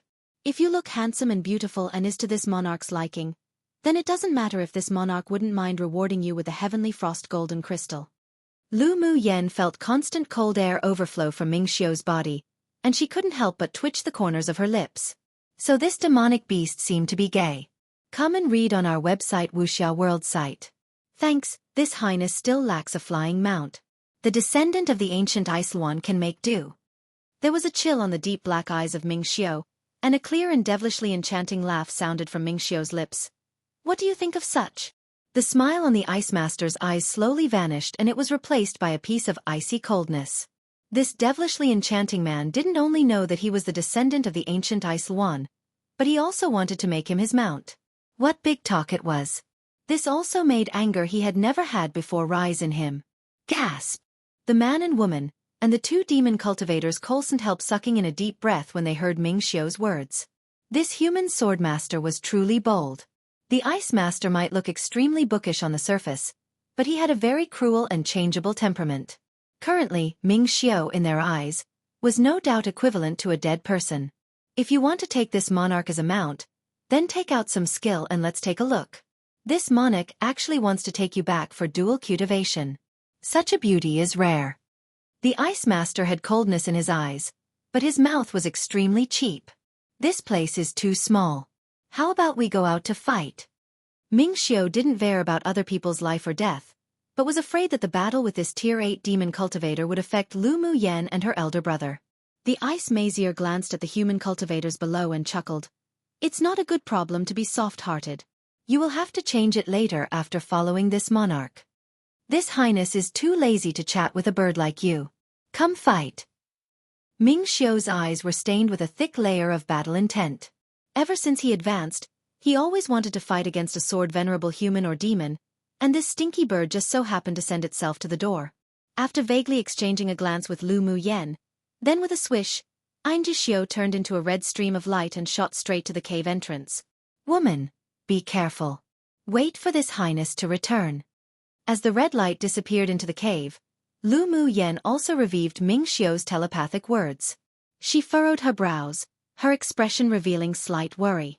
It was really hard to predict the outcome between Ming Xiu, at middle phase sword sovereign cultivation base, and a demon cultivator at initial phase tier 8.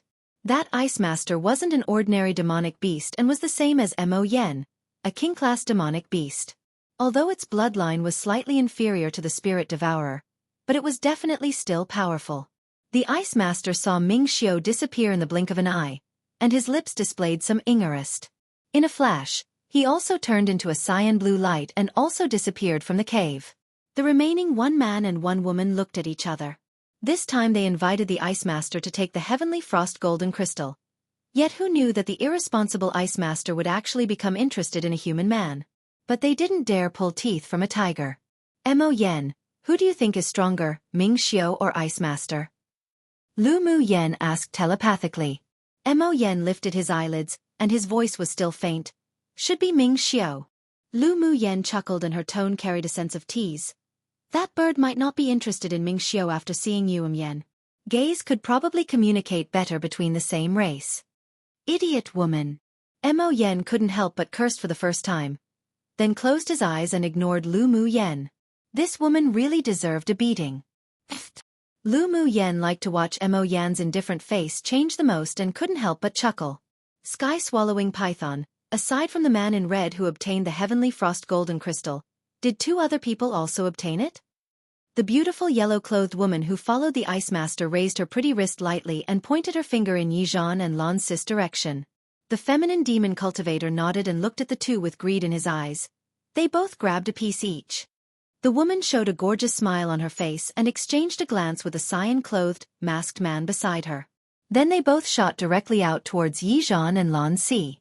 Meanwhile, after the Ice Master left, the pressure that oppressed the demonic beasts below also dissipated. They roared and started biting at the pupils of the 10 distinguished clans again. Lu Mu Yen was curious about the battle between Ming Xiao and Ice Master and raised her foot, wanting to follow him. Yet who knew that after a few steps, several men in black rushed in from the outside. Suddenly, she felt an inexplicable sense of bad omen in her heart. The killing aura of these people was too heavy, and it didn't feel like they were here to contend for the heavenly frost golden crystal. Sure enough, the men looked around the cave once, and when they saw her, their eyes displayed endless murderous aura, then charged open an opening to surround her. You're tuning in to the Xiaofan's Wuxia Tales YouTube channel. Don't forget to subscribe and join us on this journey to catch the most captivating stories.